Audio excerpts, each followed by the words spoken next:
Thank you for the nice introduction, and it's time to present ourselves, Luc. So Yes, please. I will give you the first word. Okay, thank you. In the meantime, I will serve as well the first beer. It's a good idea. Because we had been waiting for more than 20 minutes for a beer, which was Heavy. So please, Luc, the floor is yours. Thank you, Jef. So I am Luc Callebaut. I am a cheesemonger in town Oudenaarde in Belgium. What's my job is to mature cheeses. So we buy cheeses which are young and not ripened. We try to thank you. We try to put them on a level that they can be degustated, that they can be eaten, so that the soft cheeses should be soft, the hard cheeses should be a little bit older, so they have more taste. That's very quickly what I do. I'm busy with that almost 7 on 7. What we do, we serve our own shop, of course, and we serve about 100 to 120 restaurants when they're open, of course. So in this time, it's a little bit more difficult, but we like events like these very much. So that's very brief what I do and who I am. Okay, thank you for this. I'm Jef. I'm here the 6th generation owner of Brewery Van Steenberge. This brewery is founded in 1784. So which means that we have been making for more than 250 years specialty beer, but not always beers like today, but as yes, this is one of, there are in Belgium not that many brewers who have such a long history. I think the oldest brewery in Belgium with the longest history is from your town, is Roman. Mm-hmm. I think there you have about 11 generations brewing from father to son, which is quite impressive. And maybe for you people, it's also an education. So it's now about 2 years that we are recognized by the UNESCO as World Heritage. And it's something of which we should be very proud. And that's why I like to do events like this, like tonight, because I get to know we have the opportunity to come in contact with new customers. When I have seen when we were delivering the boxes today, I hope everything went well. But it was in an area where we don't have that many customers. So I hope you will all enjoy it and you will have a few new beers on your list. And how can you support us by, after this event, also keep on buying these beers. So we start with the first beer. So for the first beer, I have selected the Monk's Grand Cru. Monk's Grand Cru, it's an old brown, it's a sour ale. It is one of the first beers that we used to make here in our brewery. And it is a beer which is made mainly from blonde beer. And we put the blonde beer into a fermenter. And it's always the leftover of our last batch. So we work until Thursday night. And the beer which has not been bottled, this goes into an old tank. And then to that beer, we add some acid bacteria. And like this, the beer becomes very sour. And we keep this beer into the tank for about more than 3 years. More than 3 years, and then before we bottle it, we're going to blend it with a young beer, mainly very low alcohol beer, because the basic beer is mainly triple beers, only triples. I will explain a little bit later what is the difference between doubles and triples, but this makes like a nice sour taste. And therefore you have chosen our first cheese, Luc? Yes, we chose the Chaours. This is Chaours. It's a cheese from France, region of Burgundy. I might first explain you how you taste cheese, because there's always the first. Number one. Chaours. Chaource. Chaours. Okay. It's an AOP cheese. I explain that later. So how we taste cheese? You know, when you taste wine or beer or other drinks, you take them, of course, you take them in your mouth. You can add some oxygen or other things. You keep them in your mouth with the warmth in your mouth. And you should do that with cheese also. Of course, you can't take a lot of oxygen in your mouth, because then you will choke maybe, but let it melt in your mouth, between your tongue and in your mouth. And when the cheese is melting a little bit, it's coming on the right temperature of your body, of your mouth. And then you have all the nice flavors and tastes in your cheese. When you match that with a drink, for a beer or whatever, in this case, of course, beer, it's very important that you have the two in your mouth. And then when one goes over the other, or the other one goes over the first one, and at the end, when you swallow, everything comes in place together. We talk about a pairing of whatever you try to taste. Yeah. And the pairing is always very important, that you enforce, the one enforces the other one. Yes. So for me, it's important, as a pairing which is successful is always, after eating a cheese, that the beer is refreshing your tasting palate. Yes. And when you have that, then you have a perfect match. Yes. I'm very glad, Luc, that you're open to beer, because beer and cheese, I think it's a much better combination than beer and wine, than cheese and wine. So it is always like that. The culture of beer, although in Belgium is the country of beer, it's still underestimated which large portfolio that we have. In Belgium, we make about more than 3,000 different types of beer. And we have a portfolio from sour to bitterness, and between that you can find almost everything. If you don't find something which is your cup of tea, then I think you're really a difficult man. So that's always underestimated. But you see, there's a trend that, lucky for us, that is changing. Yes. People are drinking less, but they are drinking better. And that, I think, it's also with food in general. Yes. People are spending, they are not eating more, they are eating better. And I think that's the future. Also for a brewery, from our side, it's very important to have this change in the market. And that's one of the reasons why we were able, during all those years, to survive. Because we are making beers that somebody else is not making. Like the Monk's Grand Cru, it's a beer which is also very good in summer. If you would like to have very refreshing, this is really a perfect beer to drink. You may not forget, this beer has been aged in a tank for 3 years. You can age this beer for many more years. If you drink it today, it's good. If you drink it in 5 years, it will change. It will be, we call it living beers. And that's something which is amazing. And that's something which I would like to learn you tonight, is what are all the possibilities that we have with beer. So maybe I should try the cheese. So this is the cheese. It's a Chaus. Little story about Chaus. It's an AOP designation. So in English, it's a designated origin protected cheese, which means that it is produced in a specific area. In this case, it's Burgundy, with milk of a specific race of cows. There should be used the specific fermentations and so on to come to this cheese. In taste, we have, when you taste the inside without the rind, you have a lot of sourness. There's a lot of sour tastes, which are, for me, very perfect, nice with the beer, with the Monk's Cafe. When you have the rind, when you eat the rind with it, you have mushrooms, you have a little bit more extra taste. And also that is not bad with Monk's Cafe. So I try the cheese, try the beer, try them together. Maybe if you're not too hungry, you can save a little bit of cheese to taste with another beer, and maybe you try to combine your own perfect match tonight. It's not because we think that something goes well together that it is the Bible. No, that's true. It's also something like that. Taste is for everybody different. Lucky for us. If we would all fall in love with the same woman, it would be no fun.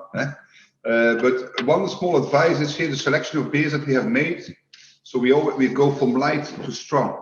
So watch out a little bit and don't drink everything at once. Enjoy the beer. You have seen there's also big bottles, 750s. You don't have to finish the whole bottle tonight. You can still finish the bottle tomorrow. Like with a bottle of champagne, you close it off, you put it back in the fridge, and it's perfectly to continue to drink tomorrow or the day after. For beer, very important is not to drink it too cold. I always advise to serve it at temperature. My fridge, like you see here behind, the closet that I have behind is an aging closet. And here I store the beer at 6 to 8 degrees lower than room temperature. So here we are always at a temperature of 8-9 degrees. And that's what I believe is the best temperature for specialty beer. Okay. If you go to a lager beer, to pilsner beers, you should be drinking cold. With specialty beer, you should not be drinking cold. Also, we are big fans of each beer has its own glass. This is something typical for Belgium, for our beers. So it's very important. So for us, it was impossible to give you all the glasses. So we have made a selection. You have received beautiful fourchette glasses. The fourchette glasses, that's the glass which I prefer. If you don't have a beer glass, it is a very good beer glass because it's very thin. And maybe you pay attention next time to when I serve the next beer, how to serve the beer. A lot of people make big mistakes by serving the beer. You need to serve the beer on a proper way to have a very good taste. So monks, like I said, why was this type of beer in the beginning popular? Because in the brewery there were no cooling techniques. It's a little bit like today you have the lambic beers. So those brewers who are in the area of Brussels, the Zennevallei, those brewers, they only make beer during winter because they cool down the beer in a cool ship. And there the beer is going to react with open fermenters, and that beer is going to react with some bacteria which is in the Zennevallei, which gives spontaneous fermentation. But before the First World War, before 1914, there were no cooling techniques. So we were unable to conserve the beer. So that's why we were making sour ales. Sour ales, those are beers that you can age for quite a long time. So first of all, what do you need for making beer? The most important ingredient? Water. Of course, water. And do you know how much water we need for 1 liter of beer? I hope not too much, but I think when I started 90%. Yeah, but so it's about 93 to 94% is water. But when I started here at the brewery, we needed about 10 liters of water for 1 liter of beer.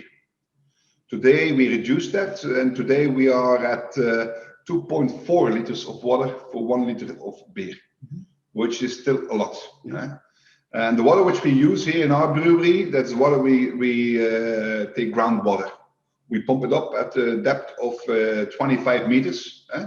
But that water here contains too much iron, too much nitrates. So we first go to de-ionize the water, and then we send the water to the inverse osmosis. So everything which is in the water, we're going to take it out, and then we're going to adjust the hardness of the water. And that's very important. You can only make good beer if you have good water. And that's also one of the reasons why we are almost unable to make the same beer at the other side of the globe. Although today the techniques have improved a lot, that it could be possible. But during this evening, I will tell you the story why it's not possible. But water, it's an issue. For us, we are almost at the maximum volume that we can pump up. So yearly we produce in this brewery 180,000 hectoliters.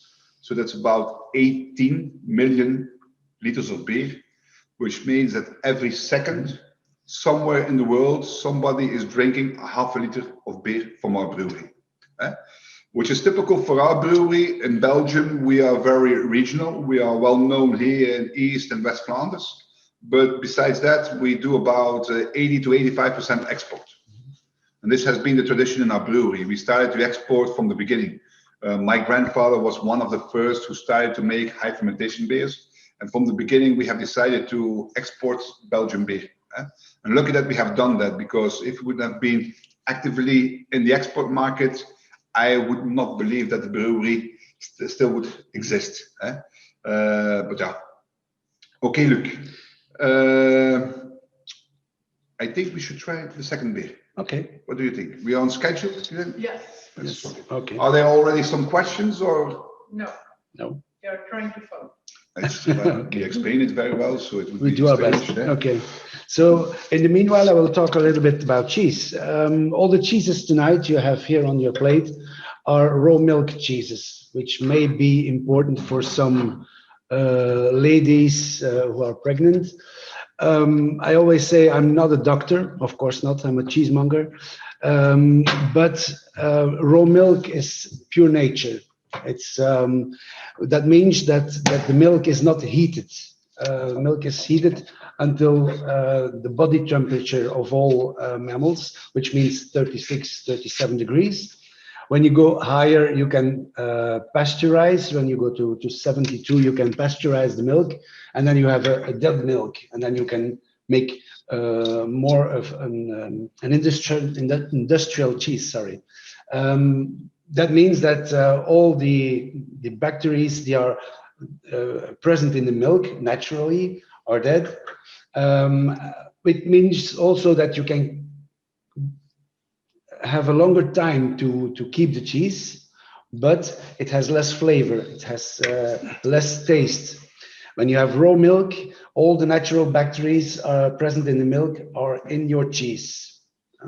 So for me, it is very important because when you have an industrial cheese, which is for me dead, it's very difficult to mature it. It comes out of the factory, it's ready to eat whenever the factory says it's time to sell it.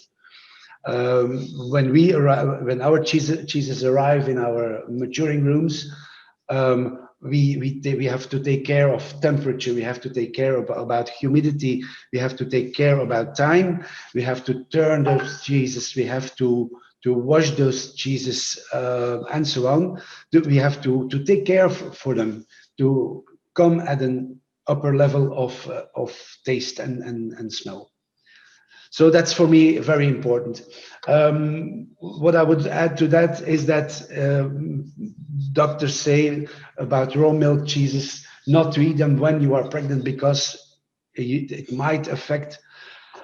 But I think that there are more things in life than you can eat than the raw vegetables or mussels or drink beer or alcohol or whatever. You can do nothing, but with all due respect, ladies, when you give birth to a child and you have breastfeeding, with all due respect, it's raw milk. It's the best you can give to your child. Or it can be beer as well. It can be beer as well. Because they always said when I was young, the first beer which I had was to the breast of my mother. Okay. And that's why they were making, at that time, they were making table beer. Okay. Or they were advising women to drink dark table beer because lots of sugar is very energetic. And that's when, and then the first beer. Yes. And then if my mother would have been drinking Gulden Draak, my father told me that I was sleeping very well. So I think it's a good solution. But I start to doubt if you are into cheese or that if you are a doctor. I'm close to. I have my white. Yeah, voilà. Good. Okay. Thank you, Luc. So the next beer that we are drinking is Fourchette. It's served in a 750 bottle. Of this one, you should have received 2 glasses. And look at the glass. At the back side of the glass, you have also a nice quote. I have one which fits with me. It's saying, "Every expert was once a beginner." And what do you have, Luc? Being in love with life is the key to happiness. Voilà. So we have now about 12 different quotes on our glasses. This is one of our latest creations. I have made this beer together with Michael Vrijmoed. Michael Vrijmoed is a Michelin star chef from Ghent with 2 stars. Also this week confirmed again with 2 stars. And they have an annual event. So for people who are not from the Ghent area, it's one that you should follow and you like it or you enjoy food and drinking. They have the event Fourchette, and it's an event in which Michael Vrijmoed, Joost Arijs, which is one of the best pâtissiers of Belgium. Then you have Sam Duivetter, which is also a very good chef. And then you have Thomas Schmid, which is a good sommelier. They organize this event. And in that event, they have about 20 Michelin chefs coming to this event, and they cook for you. So you can speak one-on-one with the chef. And it's an event which takes about 3 to 4 days. Unfortunately, last year it was cancelled. But that event was always sponsored by the big brewers. And thanks to my wife, who goes every week to Joost Huis to eat chocolate cake. He has a very great chocolate cake, and she said, "Hey, Joost, this would be nice to work once with a small local brewery to do your event." And that's how we got the opportunity to get into this event. And I said then to Michael, why should we not develop a beer for this event? And then Fourchette was created. Fourchette is a blend. It's a blend of two beers. It's a beer, one part of the beer is like a wheat beer in which we use lots of coriander, lots of zest, lots of orange peel, and that we are going to blend with a triple, with an amber ale, and this combination goes very well. It's a beer which is very easy drinking. It has 7 ABV, and it's perfect for food pairing, all different types of food pairing. And we started with the distribution of this beer 2 years ago, and we just did the distribution into high-end restaurants to put the brand, and that's and now, of course, due to COVID, we had to change a little bit our strategy, and we opened the market also for more customers, also into the distribution. And I have to say, it's one of it's a big success. It's a big success. And we do believe that beer does have a spot at the table, and that we have to promote, and we have to be able to convince mainly female drinkers to get into beer. If we get them into beer, which means there's still a huge market. And that's why what you see also in the presentation, if you look at the beer history over the years, you see that a lot of the beer went into the direction of presentation into the wine. We have learned a lot from the wine industry. You have thousands of wine. You see how people can present their bottle. Well, it's exactly the same which we have done with beer. The only thing is that we Belgians, we are not enough. We don't have enough pride on our products. I think it should be. We should work much more on that, and also our government should be on every reception. There should be beer. But you see, it's improving. It's going little by little. You could place this beer into the category of double. It's a double. You have doubles, you have triples, you have quads. This is a double. What does it mean, a double? A double means that the brewmaster is going to use twice as much malt than a normal beer in the brew house. So we first had the water. The second ingredient is the malt. The malt, which is grain, which we buy mainly in the Champagne area. We buy mainly our grains in the Champagne area. I buy a little bit here in the Netherlands, and then we buy a little bit in England. And that goes to the maltery. We work with an independent maltery, which is Dingemans. And the color of the malt will give you the color of the beer. And so today we buy our specialty malt at Dingemans, and our Pilsner malt we buy at Cargill. And we brewers, among brewers, to express the size of your brewery, we don't speak about hectoliters, but we speak about the amount of malt that you buy. Of course, like we are a specialty beer brewery, we need more malt than for a normal beer. So if I told you we do about 180,000 hectoliters, if it would be a lager beer brewery, we'd be producing for 700,000 hectoliters. But in the lager market, we cannot compete. We cannot compete. Our brewery, we are mainly specialized in high fermentation. So a brewing process as such in the brew house takes about 6 to 8 hours. And we work 24 on 24, and we do between 6 and 8 batches a day. And that we do 5 days in the week. But in the brew house, we don't make beer, we just make sugar water. The beer is created in the fermentation room. And so during the process, I will let you a little bit more. Tell you a little bit more. Luc, which cheese have you selected for this Fourchette beer? So for this Fourchette beer, which I appreciate enormously because it gives me the impression of a velvet, soft taste, but a rich, bloomy taste in it. We chose Chaource. It's also a French cheese from the Loire region. It's eaten not too old. You can mature it, you can dry it in this type of goat's cheese, you can dry it and then it will become more tasteful, but more difficult to eat. This is rather young. I think it's about 6 or 7 weeks. So that's okay. When you take the piece you have on your cheese plate, you see a very thin rind. You eat it with the cheese. There might be some mold on it. That's not a problem. You can eat them. It's just on the surface. So when you don't like it, you just cut it off. But Name of the cheese. Chaours. But that we already had, I thought. No, we had. Sorry, Chabichou de Poitou. I'm sorry. Yeah, Chablis. Yeah. Chabichou de Poitou. En die is Chablis. Staat er maar in.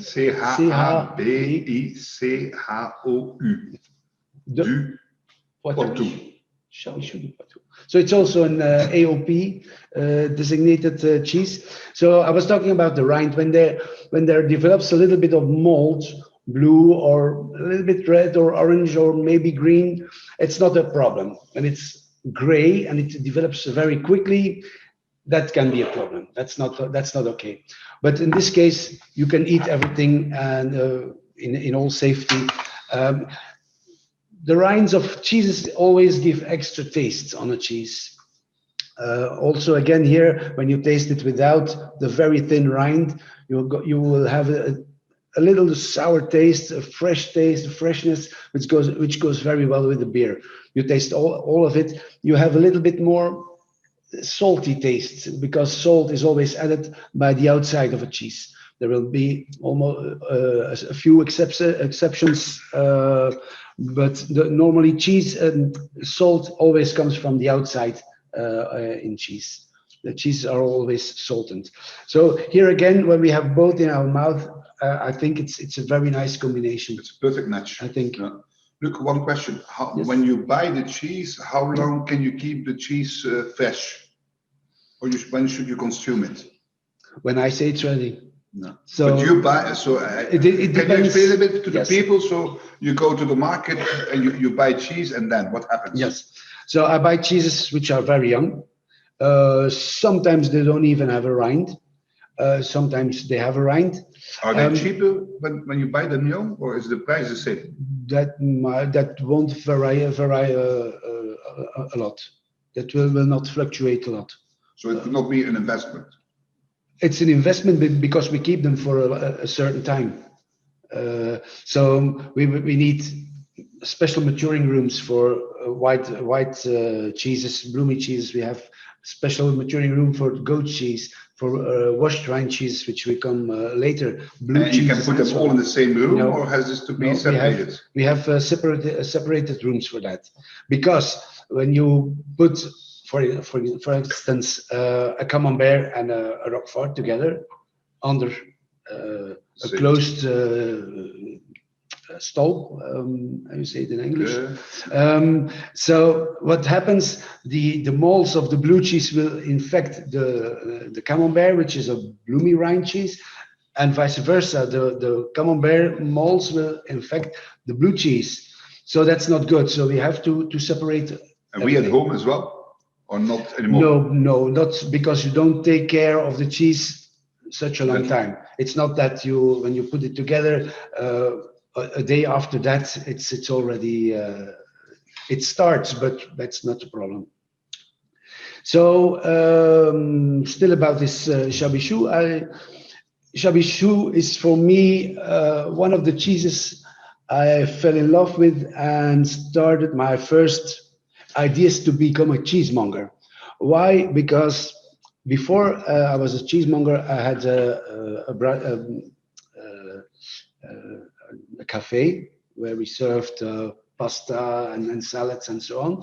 We made everything ourselves, but I didn't have that much satisfaction of my what I did, because I was working from 6 in the morning until midnight, so every day. So at the end, yeah, you're happy, business is good, but that's it. I began reading about cheese, and one of the cheeses I started reading was a Chabichou. And when you have a whole cheese, when they are produced, the producers, the fermier producers, the original producers, they put a little stamp on the top of the cheese. Why? To say, that's my cheese. That's not yours, it's my cheese. And then I start thinking, when you can sell things that people make with such love and such passion, that they do that, a little stamp on what they do, what they make, and they present you that with fierceness and with proudness. Yeah, they are happy. And I said, wow. And I started tasting different cheeses, and I went to cheese shops and so on. And that's my first love in cheese. That's Chabichoud Poitou. So that's why I really started. And now I know different hundreds of producers, and they are all this. They have all the same passion, just like Jef has passion to brew beer. They have all the same passion to produce the cheese, just like I have the passion to mature the cheese. All the cheeses that you sell in your store, you have been to the producers? For about 80%, yes. Yeah, we meet them in fairs and are there still new cheese makers, or do you say no? It's like new for me is unknown. So when I meet someone new, who I don't know his cheeses, so they are new for me. To develop a new cheese, that's not always easy. That's just like, I think, brewing beer. It's to start with an idea and to end with the same in the bottle as you had in your head. It's not always easy, I think. A cheesemaker is similar. It depends on the quality of the milk as first thing, of course. Then it depends on the seasons in the year. Then it depends on what the cows or the goats or the sheep, what they are eating during those seasons. It depends on the heat in the season or the dry times in the seasons. So there's always something that fluctuates the cheese, the making, the maturing, and so on. It's not always easy. No, it's not. It's certainly when you're working with nature, like we do. Like I said, the harvest is every year different. So every year we have to look a little bit and find what is the best option. For us, it's mainly protein content. We like to have in our grains as less proteins as possible, because when we have lots of proteins, we have lots of work in the brew house. And then it's to find, it takes about 3-4 batches to be back on track. And every year it's a challenge. But I have, like I said, I'm here the 6th generation.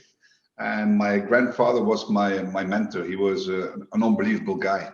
He was a doctor-in-law. And he became a brewer to help his mother. So the brewery was from the side of his mother.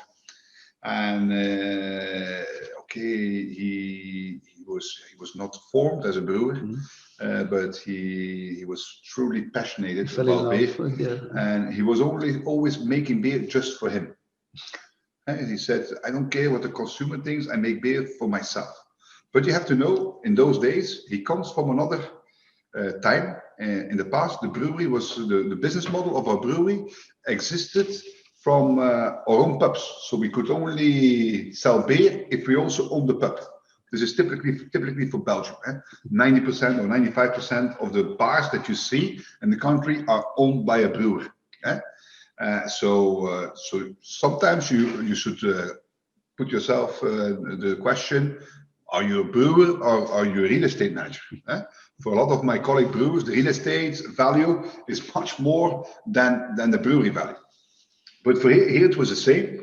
So I think around the 60s, my grandfather owned about 120 pubs, and his job was supplying those pubs. But from so you had the First World War, a lot of brewers disappeared. The Second one, a lot of brewers disappeared.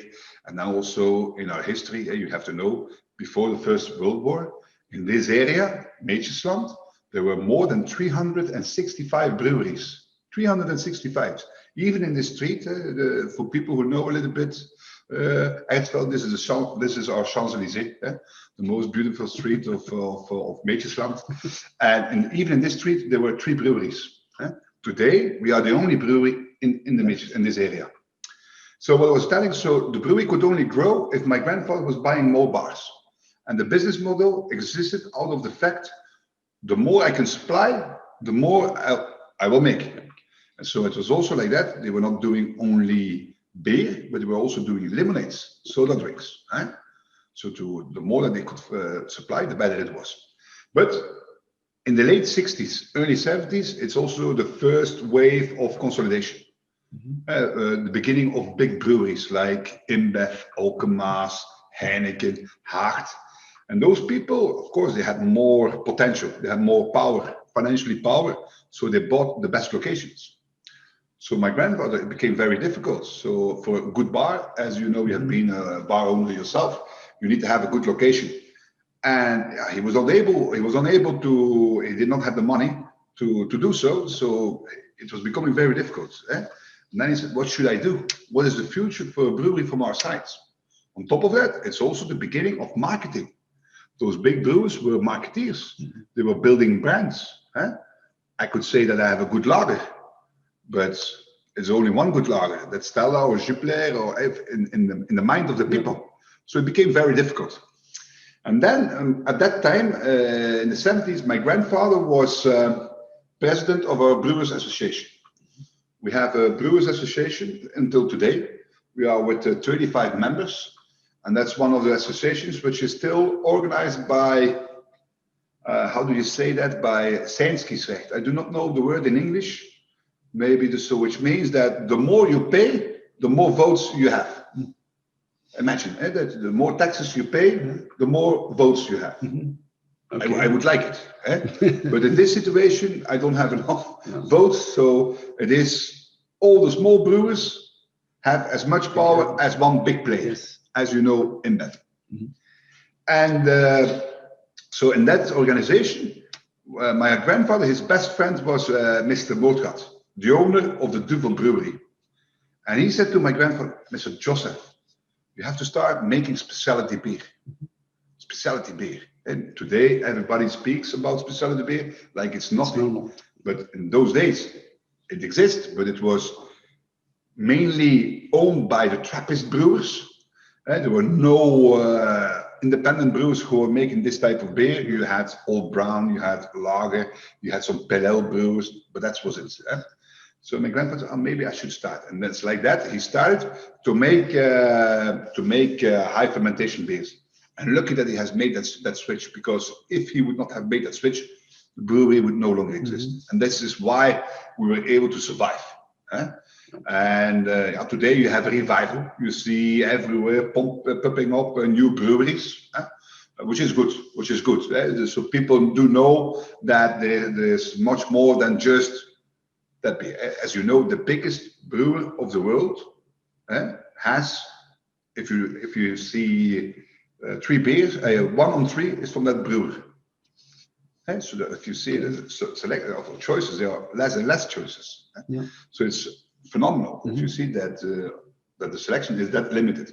So it's good that people know that there are other beers. And you see what's happening over the last years is that local beer is performing very well, very well. And let's hope that it stays like that. But it's like for the cheesemakers, as for us, we always have to invent. We always have to be creative. We always have to bring out new beers. And I think I have been developing, or I develop yearly, 3 to 4 new beers, and that's quite challenging. You were speaking, and where do you learn, or how do you get inspired? For me, it's one rule which is important, is that I'm always looking for balance. I like to have a certain balance in my beer, that it's not too extreme, not too sour, not too bitter, but somewhere in between. And each time when you drink the beer, you have to discover something new. Like when you drink the Fourchette now again, you will experience a whole other taste. And you see how the taste, when your beer is cold, you have a taste up front. And that taste goes to the side and then to the back. And if you pay attention how you serve, and most of the people, they do like this. Don't serve your beer like this, because then you close your beer. No, let your beer drop in the glass. from the higher the better. Try it at home. You will see the CO2 content, which is in your beer, it goes out and it makes the beer very easy drinking. There are two things that make you stop drinking. That's alcohol, but that's just a matter of practice. You have to drink more. And second time is CO2 content. The CO2 content gives you a swallow. I have enough. Yeah, it's like so, or you can have it at a certain moment. It's like you get saturated of the beer. Yeah. That's because you don't serve your beer well. Okay. Another big mistake that people do is that they serve their beer too cold. From time to time, people invite me, and I always ask beer to support my industry. And okay, I go to people, they invite, and they don't have my beer, then a little bit disappointed, but it can happen. It means that we don't have done our job properly, so there's still a lot of work. And then they serve, and you see it. So people say, oh, we don't drink beer, we don't have beer. Oh yes, I have something in the fridge. And then you see when they serve the beer, and I see cloudiness in the beer, then I know the beer that those people are not beer drinkers, because they keep the beer too long in the fridge. That's the worst thing that you can do, is to store your beer in the fridge. Okay. When you store your beer in the fridge, you create like a cold mud, and that's cloudiness. That's the proteins which will drop down. And there's also a mistake. People buy lager beer. If you buy pills, they buy it by the case. They see a big promotion campaign, 1+1. They go out with 10 cases, and the lager beer stays for 6 months in their garage. No. If there's one thing that you have to buy fresh, it's a lager beer. Yeah. Go to the store, buy what you're going to drink in the next 10 days. Don't buy a case. Don't leave that case for weeks. That's for lager beer, for pils beer, is the worst that you can do. For my beer, I advise you buy it by the pallet. The older it gets, the better it will be. Yeah. And that's it's so important. So important. Lager beer, buy it fresh. Is it so, Jef, that also for cheese, it's for me what concerns me, it's not the case, but we're talking about food and drinks, and there should be a limited date. By law, what do you? By law, we are obliged to put a best before date. Yes. But for beers like this, you don't need to. It's always good. On 750s, we give 3 years. Okay. Best before 3 years. On 11 ounce or small bottles 33, we put 2 years. But on the smoked, on the imperial stout, on this one you can keep 20 years without any problem. But we put 2 years. Why it's good to put 2 years? Then in the store when you buy, another advice for people at home: never buy. How do you call it? Like a selection of beer which is made by the store for you, a beer month, because in the beer month they put the beer that they can't sell. So go to the business and say, yes, I want to make my own basket, and then you know will have fresh beer. But then it's good. It's just, the beer is always I have still 3-4 months. Okay, I have to sell it. No. Yeah. But for our beers, certainly our beers, I will explain this later. We do not only high fermentation, but we also do second fermentation. I told in the beginning that I'm a big fan of living beer. So as long as the yeast will find sugar, the process, the yeasting process goes further. You only stop the yeasting process by putting your beer cold. That's why never put your beer cold. Keep it in your basement or on temperature of 16 degrees, then the yeast continue. It's the attenuation degree.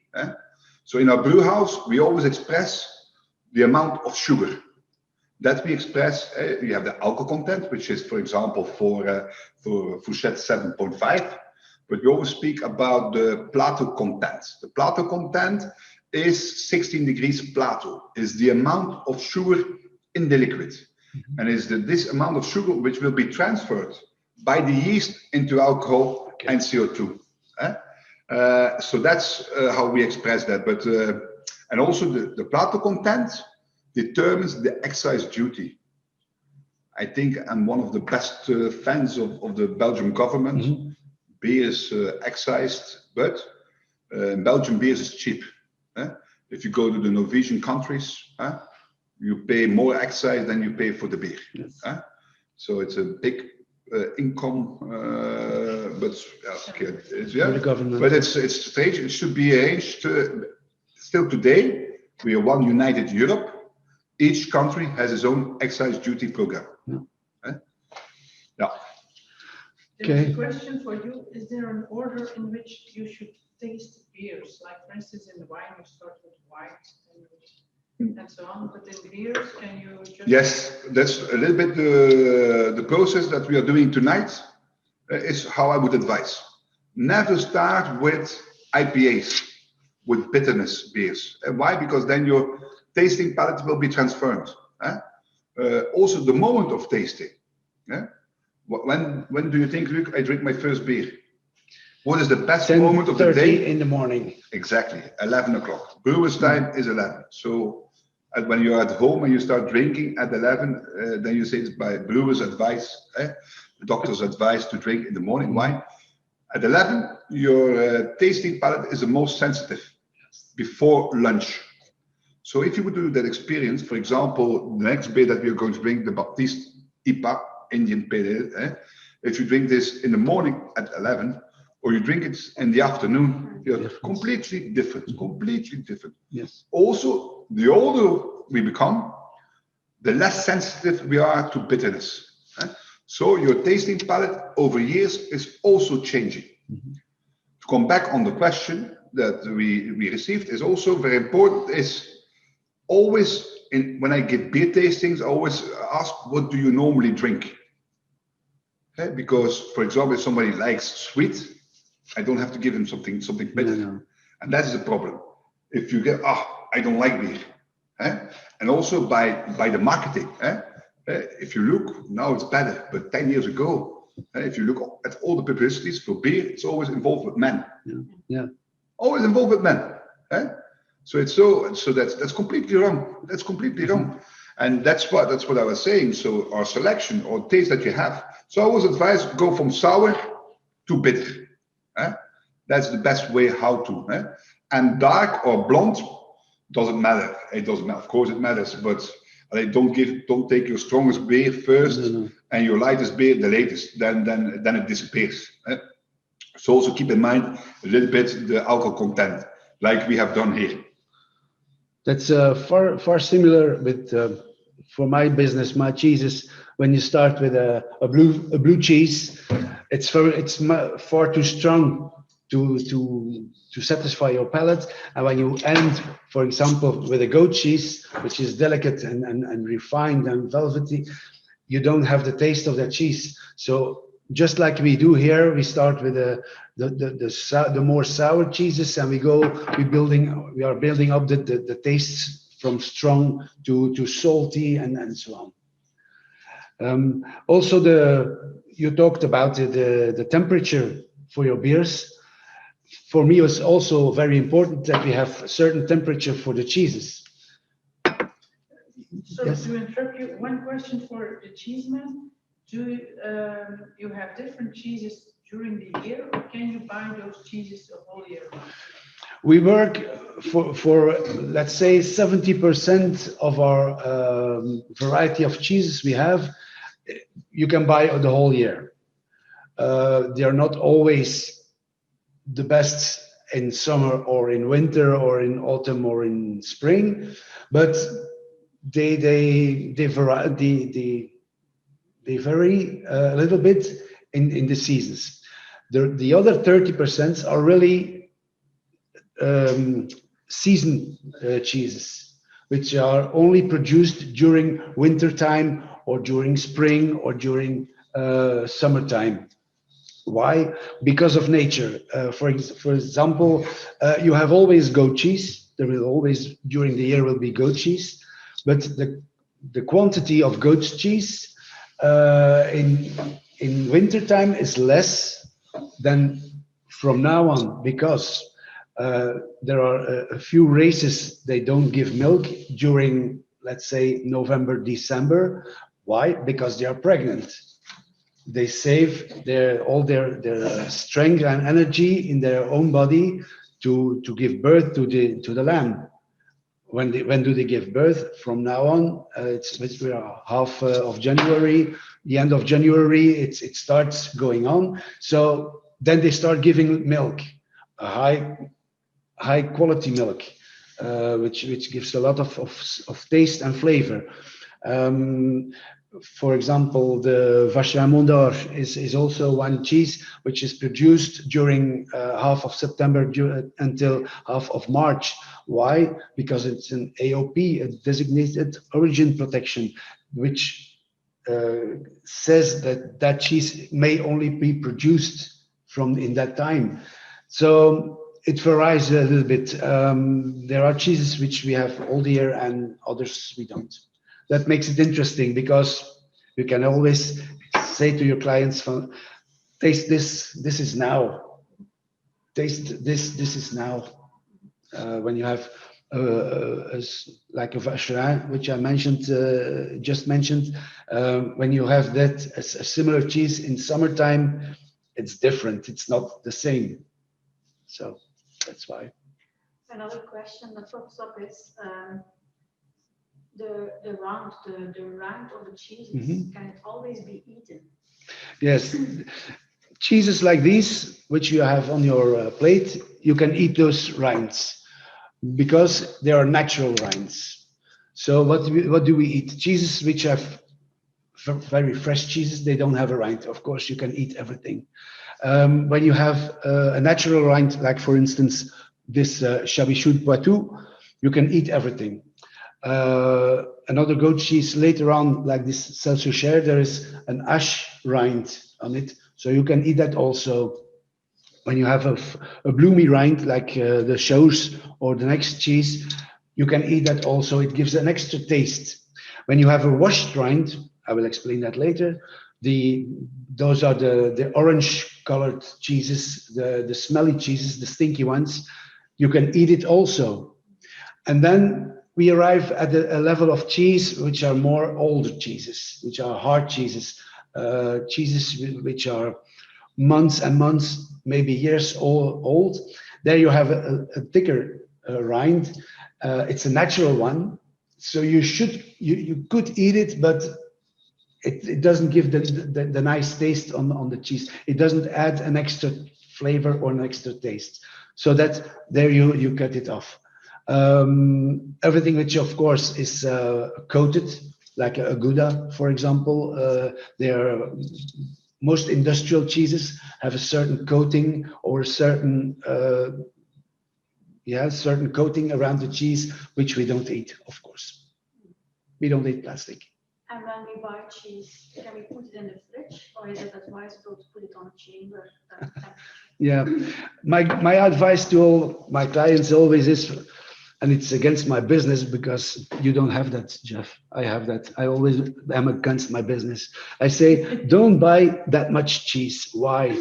Because you will put it in your fridge because you can't eat everything. It's too much. So you should keep it. You are going to keep it in your fridge, which is not very friendly for the cheese.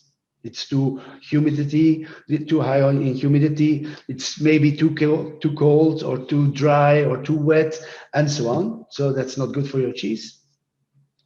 We always say buy just a little bit more than you need. For example, when you are 4 people and you need 1 kilo of cheese, so that's 250 grams each. That's more than enough. I don't eat that. It's too much for me. But with 1 kilogram for 4 people, you have enough. When you have more, it stays in your fridge and you will eat a whole week or 10 days cheese. And then you say, I have enough. And I don't buy cheese for the next coming 2 months or 3 months. That's also something which I think, for example, they always give in restaurants as dessert. Mm-hmm. For me, it can be a proper meal, cheese, like we do tonight. Yeah, that's different. When you have cheese in dessert, as a dessert or before the dessert, you only have 100 grams. For me, it is enough. That's more than enough. You can have 4 or 5 different types of cheese which are very nice and appealing to your palate, and nice in following your main dish. Why not? But it should not be too much. Too much is always bad. So that's why we say when you keep it in your fridge, put it down in the place where you store your vegetables, because it's less, it's not too cold, and it's the highest humidity in your fridge. So that's the best place. When it is summer, of course, it's 30 degrees, 35 degrees. Please put your cheese in the fridge. When it's winter and it's cold and and you have a cool place like your garage or a place in your a place outside or I don't know, which is cool. It's perfect for your cheese. You have a cellar, perfect, stable temperature, 10, 12 degrees, perfect. So Jeff, what do we have now? Yeah, we go to the next beer. Now we have the Baptiste IPA, Indian Pale Ale. That's what now is trendy. Hoppy beers, very hoppy beers. It's a beer of 6.7 ABV. It is also a beer which is high fermented, but it has a very strong flavor and it's very dry.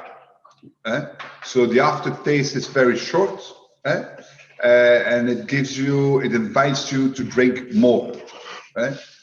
And that's what we like. That's the opposite of you. The more you drink, the better it is for us. I'm paid by the hectoliters, so the more you drink, the better it is for us. Right. No, that's not true. But the hops, why do we use hops in beer? Hops are used to conserve the beer on a natural way. So we first had the water, then we have the malt, then we have the hops. The hops are also the most expensive ingredient. We work mainly in this beer. I have some Aurore, some Zaas, some Cascade, and some Citra hops. Here you have in the aftertaste some Citra, very floral hop variety. But hops are used to conserve the beer on a natural way. Without hops, you cannot conserve your beer. Okay. The bottle is also brown because of the hops. Hops cannot resist UV light. So also for the conservation of your beer, never put your beer in the light. Put it in the dark. Then you will say, yeah, but Jeff, you have beers, I don't call them beers, which are in a transparent bottle, like Corona. But they are not made with hops, they are made with hops liquids, not true hops. Although there's now a program on the University of Ghent, and you have Professor de Keukelere, and he has invented a hop variety which is UV resistant. We used to have here in Belgium a lot of hop breeders, hop farms, but those they almost here in Ertvelde. My grandfather used to cultivate their own hops, but it's very labor intensive. So all those hop fields, they disappeared. Now you find still some in the area of Aalst. If you go to Poperingen, there you still find. But for us, it's very important that we have always the same alpha acids. So we need to have hops from the same field. So that's why I cannot buy in Belgium. To give you an idea, when I started in '99, hops were priced for roughly 250 euros a kilo. Today it is more than 1,400. So the most expensive ingredient is the hops. And this is because of the request of hops. You see lots of hoppy beers. All those craft beer brewers, new brewers, they all use the same yeast. They all work with dried yeast that they buy, that they solve, and then they go to distinguish their beer by adding more flavors. And one of those flavors is hops. But then you find, and the bitterness of the beer we express in EBU, bitter units, European bitter unit standards. And there's a limit. Your tasting palate cannot support more than 60. So all the beers which have more than 60, don't buy them. It's a waste of money. Because you don't taste it's now 60 or 80 or 100, it doesn't make any difference. So don't do that. So the hops we buy them mainly in the south of Germany, the Czech Republic and Slovenia. today you see massively import of American hops. But the European law doesn't allow the farmer to give the hop plant water. Okay. So that's why we have so the coal is very limited. And also there are only 5 suppliers. It's like a little bit like the oil business. Those people, they decide everything. Even when you have a contract, you can be happy that you have your hops. Okay. And then it's always, you see there's also lots of money involved. You see a lot of traders are working on the hops, and also is the quality is always, it's very difficult. So that's why we always work to the alpha acids. So we try to obtain a certain amount of alpha acids, and then we go to say, what do we have? The problem that we have, for example, for a brewery of our size, so the hop harvest is always is done in September, October. But then they dry a little bit, they keep them, and then we buy them in pallet form. So we don't buy the flour. No. And what do we use from the flour? We use the lupiline, which is the liquid which is under the crown. And so it comes in February, March. But it's for us, the room, you can't see it here, but I have to store it outside because I have to keep it fresh, so it stays refrigerated for the quality.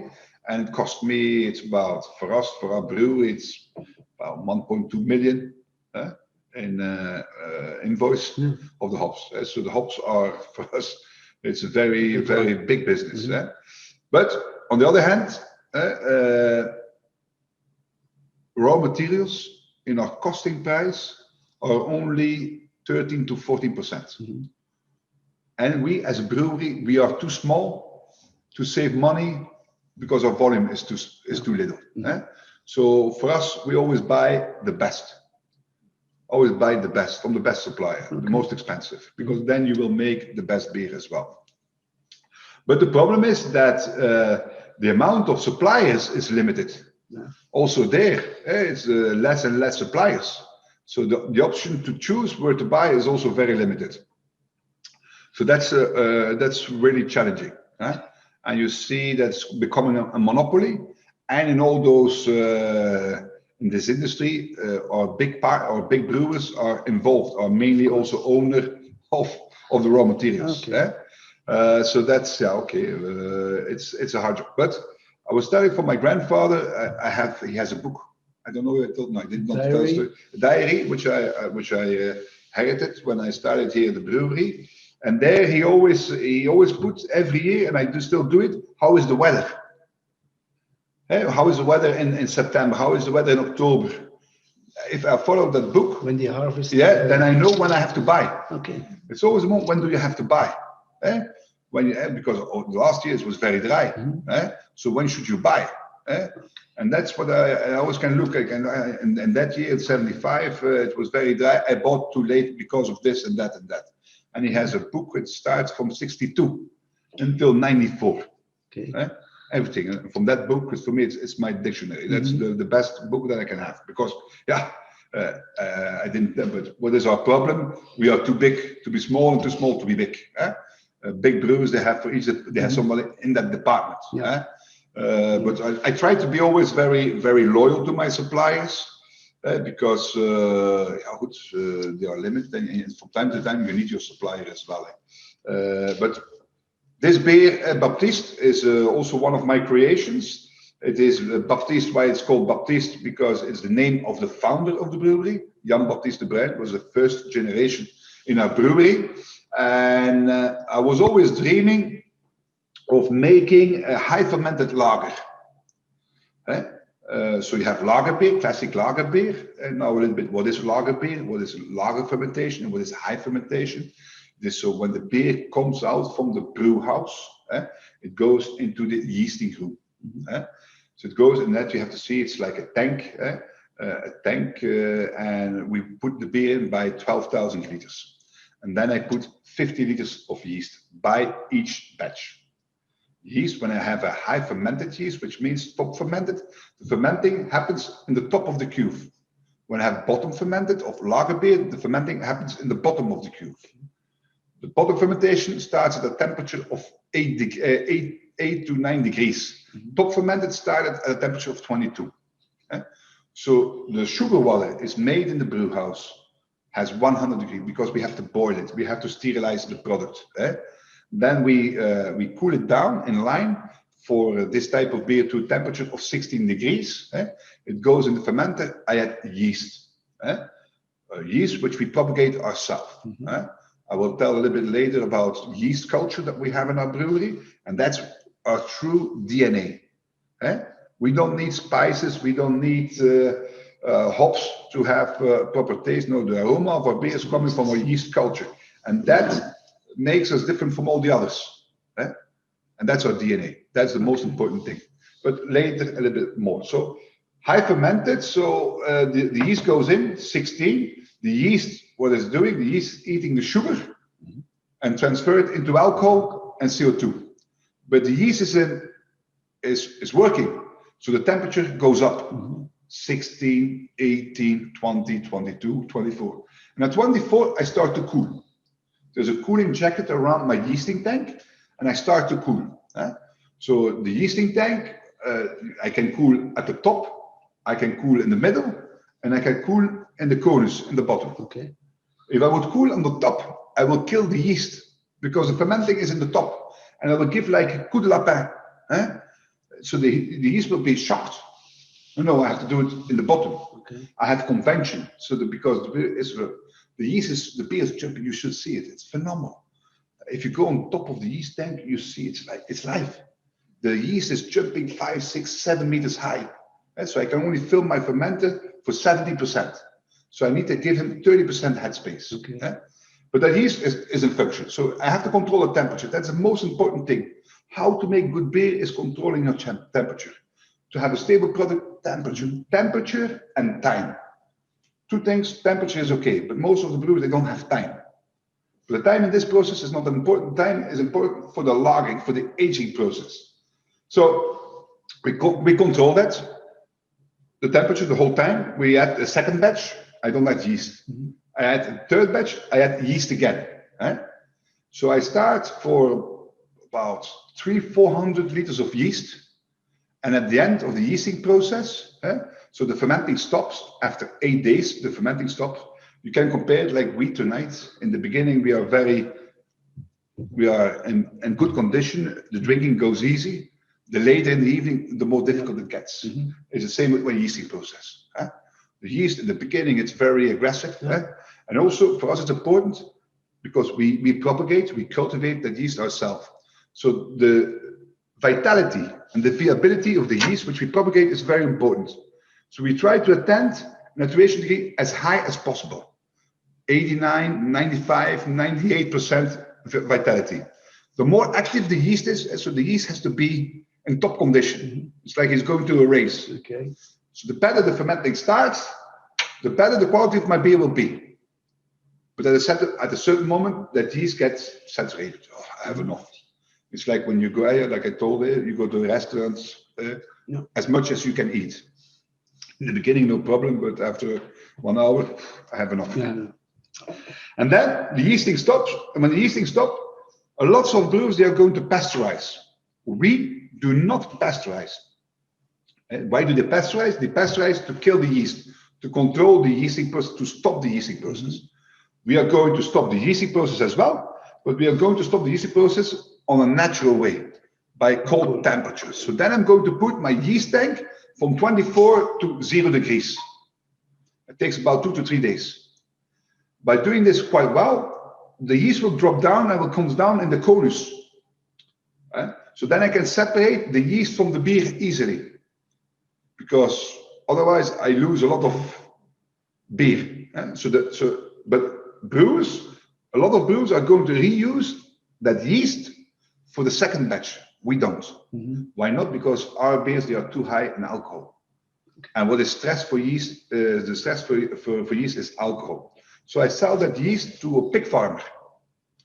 And they give the beer yeast to the pigs before they go to the slaughtering, because then they are easy. Okay.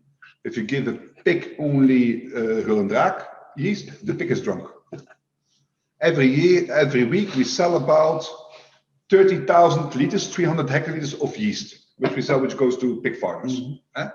And then another waste product that we have is mash in the brew house, where we separate the proteins that goes to the milk farm.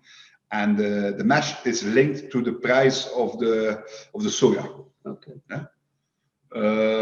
So yeah, good. So the yeasting process takes about 8 days, and then we go into the lager process. But that I will tell later.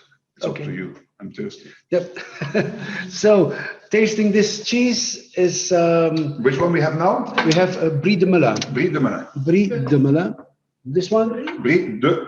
Brie, as Melun. you write Brie. Yeah. De Melun. M-E-L-U-N. So Melun is a little town in the Ile-de-France department, and it's produced different than the normal Brie type cheeses. This is a very strong Brie. Why? Because normal Brie types cheeses, when they add the rennet to the milk, which makes the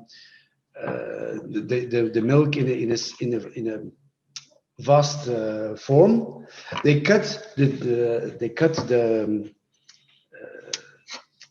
how did they say it in English? The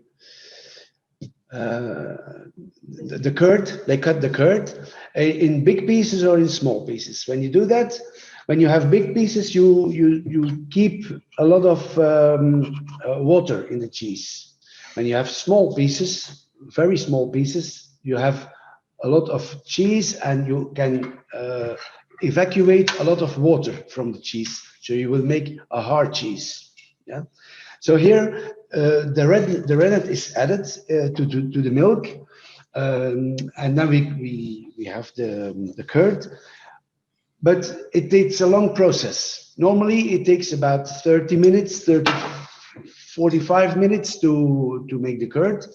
In this case, in the afternoon, the cheesemaker, they add the rennet, and the day after he makes the cheese. So it takes about 16 to 18 hours to make the curd, and then he cuts it in big pieces to have a soft cheese. This Brie de Melun is very special. Why? Because there are not many producers of it. We have 4 or 5 producers of it, and it's a strong taste. Again, taste the cheese without the rind. Then you have a strong taste, but not the very bitterness. When you taste also the rind with it, the bloomy cheese, the bloomy rind, you are going to add to your palate a lot of bitterness, and that is why I chose this cheese with this IPA of Baptiste. It's a perfect match. Yeah. Here you like discover very well what is preparing. Eh? So the bitterness will over control the cheese, and you can try the cheese again. That's very good. And why this cheese? I can mature this cheese for 10 days longer. Then it will be running cheese. It will be very mature. Yes. Now we have in the inside still a little bit of chalky structure. When we don't have that, when that is gone, when that is gone, then the cheese is very ripe, very liquid. It's very, very strong, more stronger even than now. And then for me, it's over the top. When we have this chalky line in the cheese, you have some freshness, you have some acidity, which is still there. And that for me is a nice balance in this cheese. I'm always looking for a cheese which is a little bit. Yeah, but the more running is, the more liquid is, the more stronger he will be. So, and that's why we chose this Brie de Melun with the Baptiste. Is there, I don't know, but are you for certain cheeses exclusive distributor? Does it exist? For example, when I sell my beer, some off-trade chains, they ask me, Jeff, I want to have this product exclusive. Do you have something exclusive for me? Does it exist in your world, or? it exists, but it's so I can have a contract with a certain cheese producer, cheese maker. I can say to him, okay, we have a contract. I buy all this cheese from you, that kind of cheese you make. But there are some inconveniences about that that makes that I have a lot of cheese, which I have to sell on time, and I have to sell that to a lot of people. So it's always the same cheese which becomes to be sold. And that's not what I'm searching for. I like always a rotation, a certain renewing of assortment in our cheese shop. In the beginning, you were telling that you're also supplying a lot of restaurants. Yeah. Do you advise them? And who do you? Goes this to the sommelier, or who is the guy to advise when you speak about cheese in a restaurant? It mostly goes to the sommelier. Yes. Yeah, so, yes, because they know, just like we know the tastes of our cheeses. You know the taste of your beers. So maybe we should start a business together. So when you go to the restaurant, I go with you as well for the beer. Well, yeah, why not? Could be. But it mainly goes to the sommelier because he knows his wines or his beers or whatever he's But and like you said, is then do you work then with seasonals or for those restaurants, or do you say no? For example, Hof van Cleve will get the same cheese as Castor. It depends on the restaurant. Sometimes I have restaurants, they say I would like that and that and that and that cheese for during 3 months. I just say, and then we have to make sure that we can preserve them the necessary quantity of cheese. I have clients, I have restaurants. They say, oh, whenever you come every week or whatever you sell us, it's okay for me. So there we are free to choose what cheese we are going to sell. And is there, for example, also like for us, so okay, you go to the wholesaler and there you can buy the beer. Do you buy directly from the farm, or is there like a market where you buy and your colleagues buy? Yeah. How does that work? For me, it's both. There are some cheeses that I buy at the producer. Why? Because some are very small, so they don't have too much production to go to the market or to the wholesalers. And then we every week, every 2 weeks, depending on the moment in the year, I go myself to Rungis in Paris, which is the biggest food market in the world. It's in the south of Paris, just beside of Orly airport. And that's where I buy most of my cheeses. And then, of course, we have our suppliers in the other countries, which we can order directly. It's very easy now. You send the mail with an order, and 5 days after, it's on your. And how many countries are there represented in your store, in your shop? Oh, mostly all of Europe. I think we have 10, 12 different countries. Now with COVID, because sales are a little bit less, it's less variety. Because when you order a pallet, for instance, in Portugal, it has to be rentable for the transport. When you order only 500 euro of cheese, and there is a pallet charge for 100 euro, it's crazy. So you don't do that. You have to have enough to be. Yeah, maybe then you can buy and resell to some colleagues. When I buy cheese, it's my cheese. Okay. That's yeah. You know, I have a lot of colleagues which are all good cheesemongers, of course. Why not? But not all are cheese maturers like we are. We are, I think, with 6, 7 people in Flanders who are maturing cheese the way we do. Because the other ones, unfortunately, they don't have the room, they don't have the space, because you have to have a chamber, or you have a room for all different types of cheeses. So it's a question of not only money, but it's also a question of this, to have the space. When you only have a cheese shop and you have one fridge at the back and you have an atelier to work your cheese plates, that's it mostly. So we buy, the best is to buy in Belgium, of course, directly from the producers. Why not? It's very interesting. And then French cheeses mostly are from Rungis, and the rest is directly from the origin. But France is still the major supplier for cheese. Yes. And are there countries about who we should not be thinking, which are also great in cheese? Oh, we don't. I know the Italians also a lot of cheese. Spanish, Portuguese, England also very nice too. We know cheddar and we know Stilton, but there it starts and it ends. But they have great goat cheeses. They have great bloomy rind cheeses, which we don't know or the consumer doesn't know. So it's my mission. Thank you. My mission to try to present to my customers those cheeses and to learn to taste them and to learn to appreciate them. When I look back 20 years ago or 10 years ago, I now can sell cheeses which then I couldn't sell because people first, they didn't know the cheese, they never tasted it, and yeah, we customers in our shop, we always try to make them taste different cheeses. Please taste this, please taste this. You like that, you don't like that. When you like this type of cheese, okay, we already know in which way we can sell some cheese.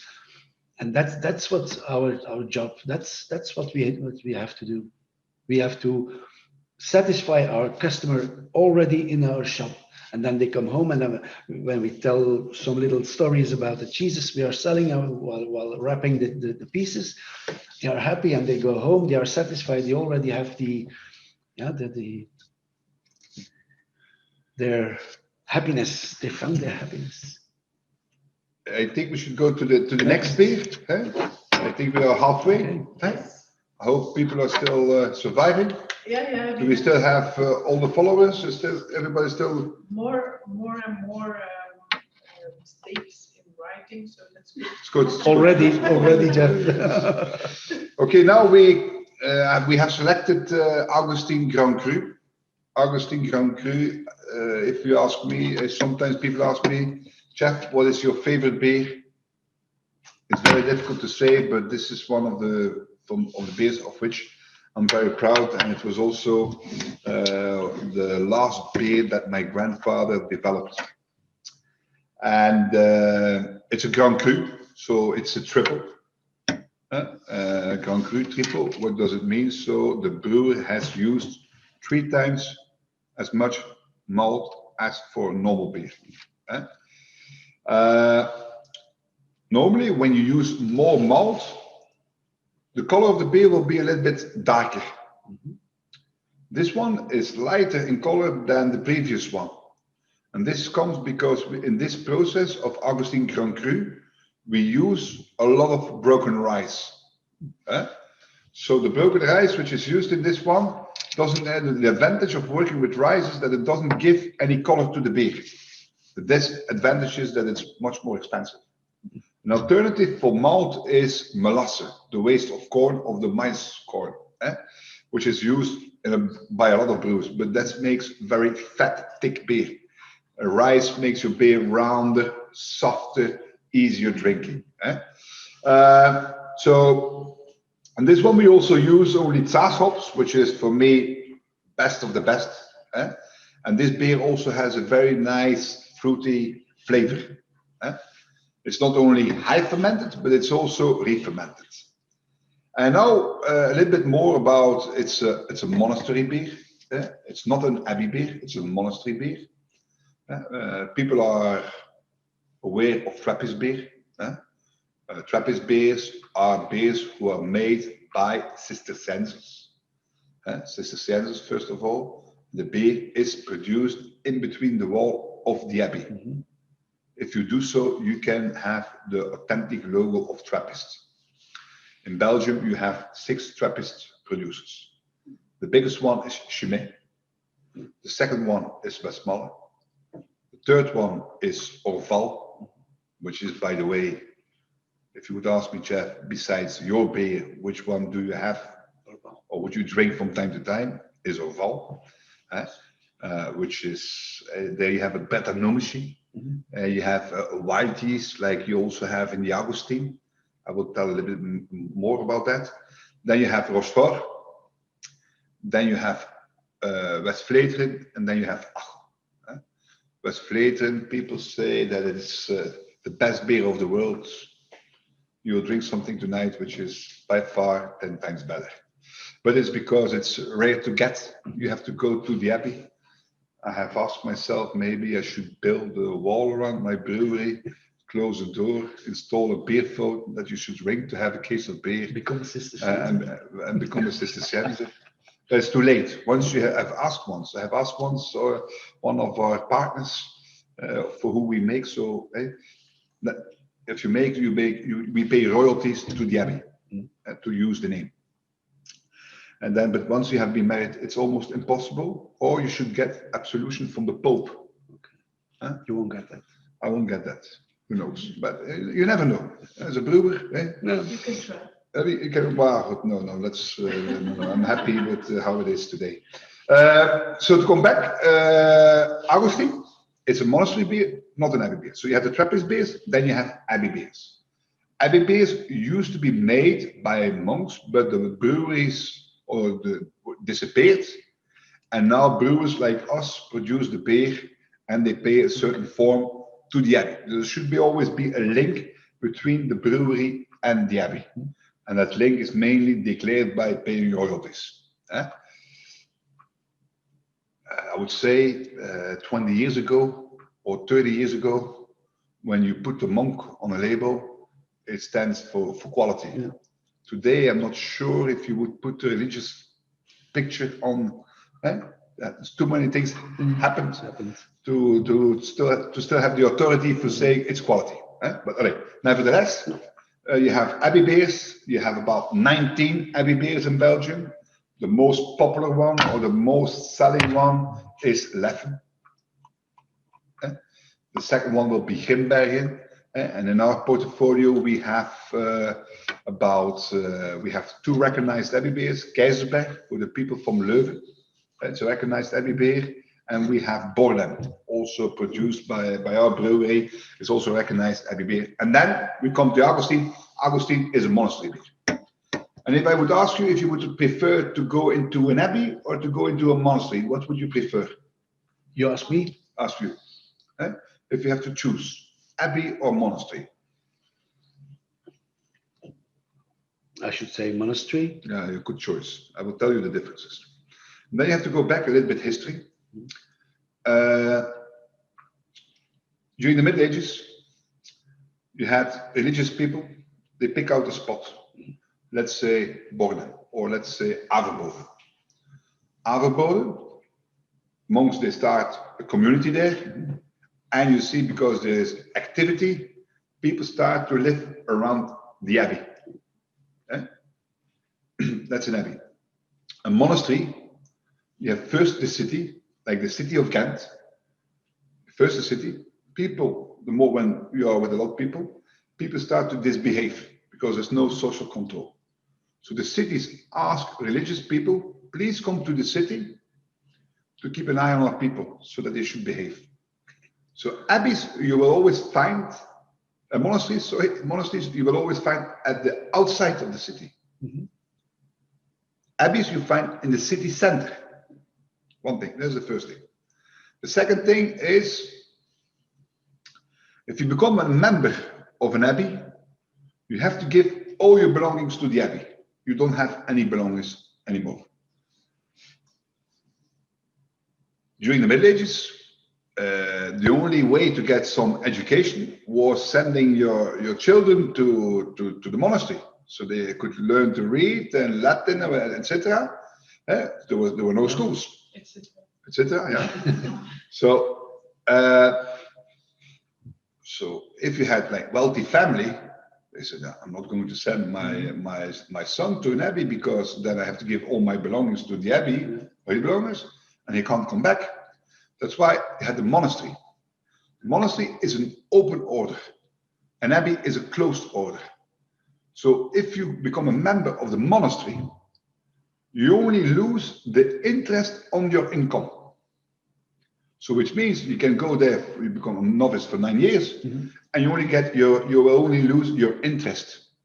So a lot of rich families, and for the Augustine order, it was a family Borlut. If you walk to the city of Ghent, it was a very important family. They were the biggest supporter of the Augustine monastery.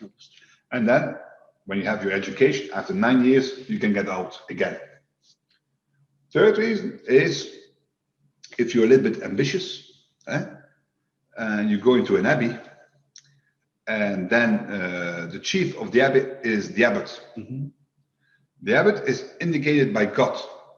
So can you imagine? They have 150 young people, and they all want to become the president. But God indicates, and you can only have one. So you have to kill him if you would like to have an opportunity. In a monastery, they take the jurisdiction of the city.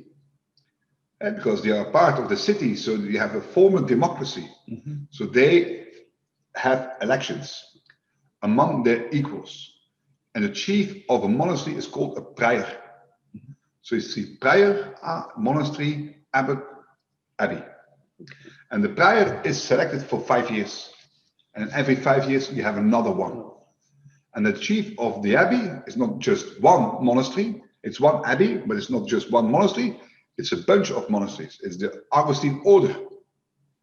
The Augustine orders for Western Europe are all the monasteries in Western Europe. So you're not the boss of just one, you're the boss of many more. Okay. So that's why I would advise going to a monastery instead of an abbey. This is a side. I think about it. You think about it. Now today in the monastery of Ghent, for those people who are not from Ghent, I would certainly advise you to go and visit it once. It's always open during the Ghent's feasting, and then they have a beautiful library. And today they still have 9 monks there, 9 monks, and now it's a formation center. Now there they form recruits from all over the world. In the past, monks went to Africa for missionarying, etc. Now they are bringing those people here to become the new priests. And so yeah, my grandfather bought the brand in 85. No, sorry, in 75. Sorry, 75. And there was a competition between 3 brewers. So the monastery was looking for a new brewery to produce their beer. And my grandfather won that competition. And also we were very lucky because also when we started to brew, the engineer Janus Jeremanus, which was the head brewer, became the advisor of the brewery.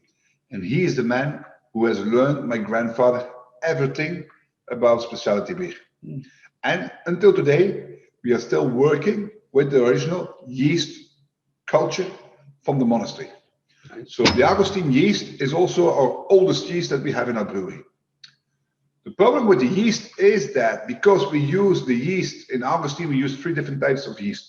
We use 1 yeast for the first fermentation, and we use 2 varieties of yeast for the second fermentation. But because we use those yeasts one to the other, the yeast starts to mutate.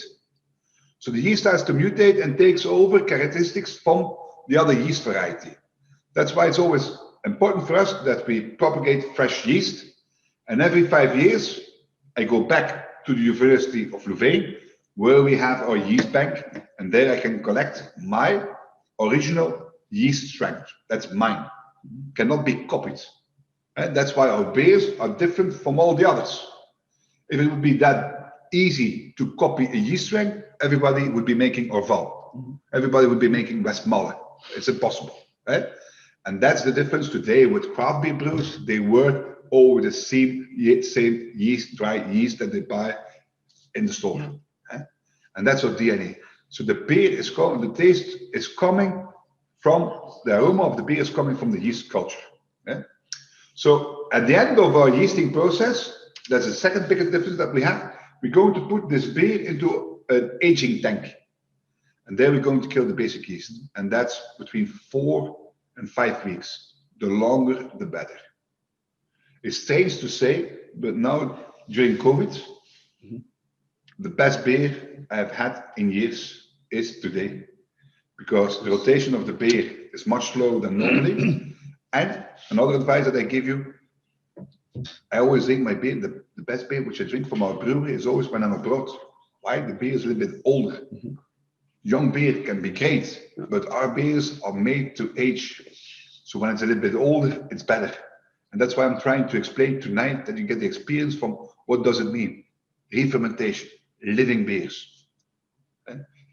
So Luc, tell us which cheese do we have with the Augustine Grand Cru? So as we tasted the beer, at first we found a certain roundness in taste, some sweetness also, and we chose for another goat cheese, which is Celle-sur-Cher, S-E-L-L-E-S.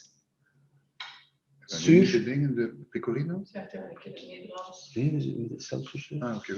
Dat toch gewoon niet. Celle-sur-Cher, S-E-L-L-E-S, sur, S-U-R, cher, C-H-E-R.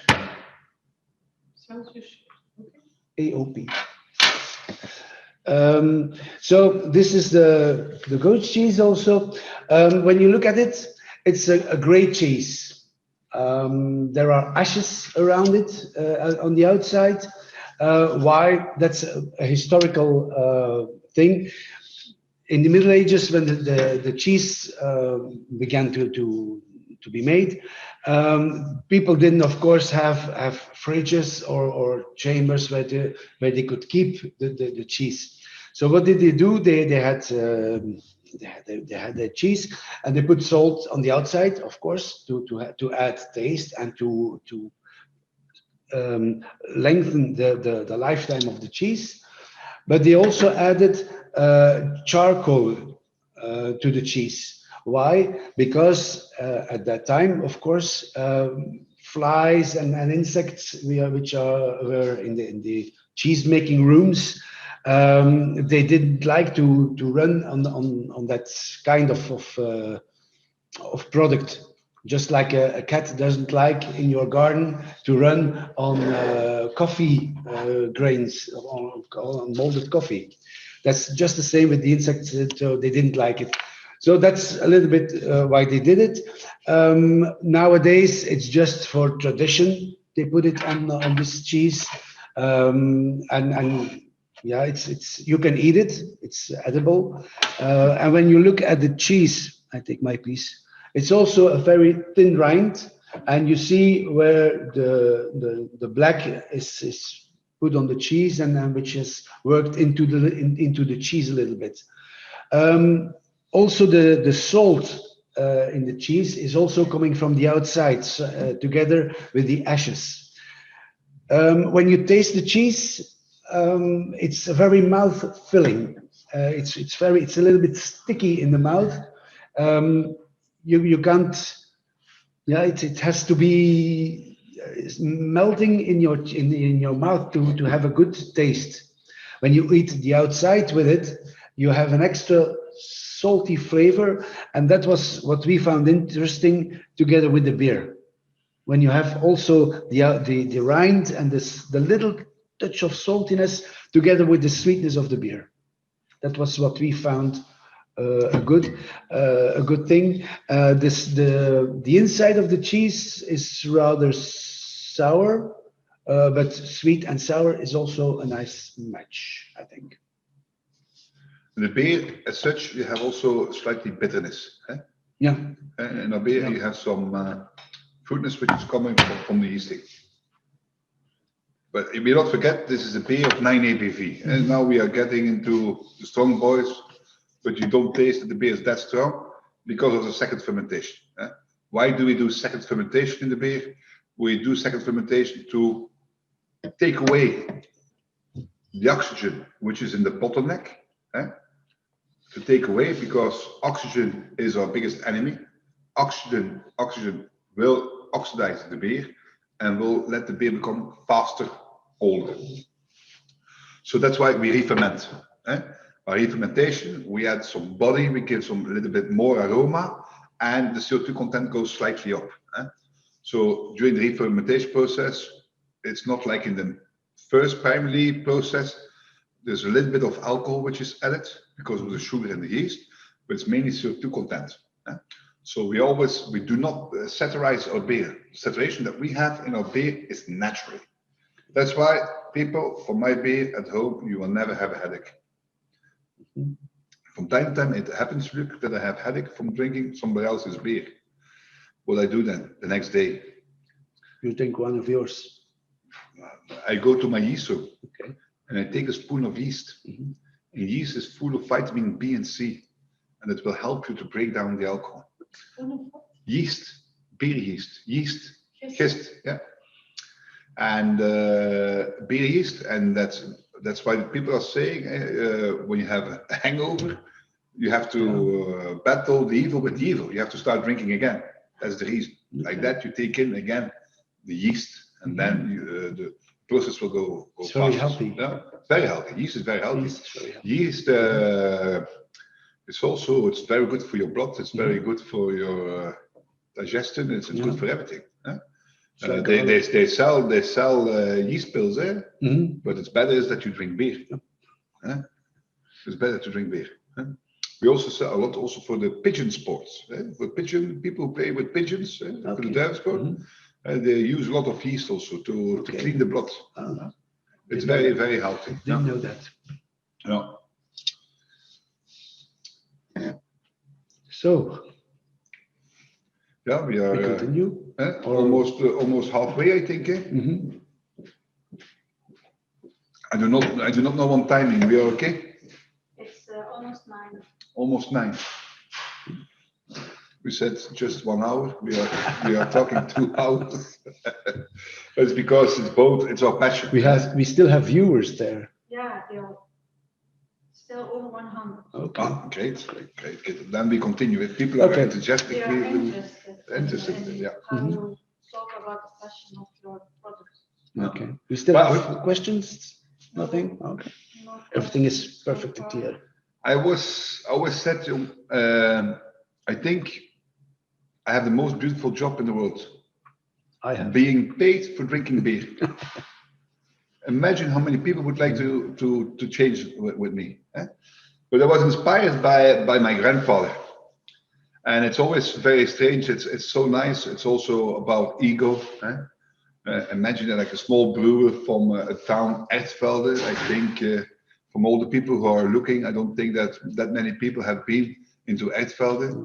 But when you travel, you can drink your beer at the other side of the globe. It's a phenomenal feeling. It's something which is undescribable. It's like it's a small child. You go into a bar in New York and you have 4 or 5 beers from Ertvelde, of all places. That's phenomenal. And all over the world, like I said, we export 85%. We export to 67 countries. And our biggest country, what do you think? What is our biggest export country? America? No? America used to be our biggest export country. But in America, there is craft beer. Craft beer. You have a lot of brew pubs. That's very popular in America. And in America, every 16 hours, there's a brewery who opens. Okay. So there's overkill. And that's certainly now what we see due to COVID. A lot of those are going bankrupt, are going to disappear. We started to grow when we were able to supply stable quality. In the past, we had always great beer, but sometimes it was top and sometimes it was not okay. So the growth came when we were able to stabilize our product. But like I said already today, being too big to be small and too small to be big is also very difficult. But our biggest export country is not America, it is Italy. Okay. Italians, they don't drink much beer. I think they drink about 30 liters per capita. In Belgium, when I started in 99, consumption of beer in Belgium was 130. Today it is 85. German used to be 150, the German brewers. Today it is less than 90. So you may not know, you may not forget, people always say about Belgian beer is conquering the world. That's not true.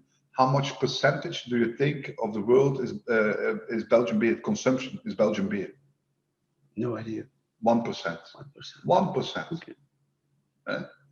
And from that 1%, but not Stella not included, so lager beer not included, but in specialty beer, we have 50% of the market. But Belgians, we are not proud enough of our products. For example, like you have the French with champagne. Imagine that tomorrow I would say, Augustin, champagne of beers. The French would kill me. We Belgians, we allow that they use our name. If you go to America, you see Belgian style. Do you really think that the Belgian guy knows what Belgium is? No, he doesn't. So they copy us the whole time. So they requested Blue Moon, a course company, requested, is it okay if we use Belgian white? Oh yes, of course. The brewer said it would be good publicity for Belgian beer. Of course not. So we have to protect that, and we didn't. And now they are copying us in all the world, and we are not anymore on top. No, we are not anymore. The Americans, they are forced. They are much more aggressive. They are much more commercial than we are, and that comes. And I will say, like I think it is one of those reasons is we are like the royals, like the royal families. We are from father to son. So a lot of what we are missing from time to time is some fresh blood from outside. You have to imagine when I compare with my grandfather or my uncle, the brewer, you had only 4 important people. It was the brewer, the teacher, the doctor, and the priest. If you go back in the 40s, 50s, 60s, and the brewer was mainly always also the mayor of the city. Why? Because he was giving his voters free beer. My grandfather won once the election here with more than 85% of the votes. But everybody was a very expensive year for the brewery. Everybody was drinking his beer. So if you vote for me, you get free beer. And you look into the history of Belgian beers, of Belgian brewers, and also all those brewers are almost also family. We are very related. In my family, there are 3 brewers. My family, but of course we are the best. But that's also the same strategy to marry with each other, to have a bigger brewery. And today we are, like I said, we are with 35, but it's reducing every year. One of our colleagues is sold out to the big brewers. And that's what I think that we have to defend. Now we are with a group, and so you have the big ones, 5, 6 big ones, and then you have 9, 10 like us, all the same problem. All the same, all being too big to be small, too small to be big, but we are not able to group ourselves.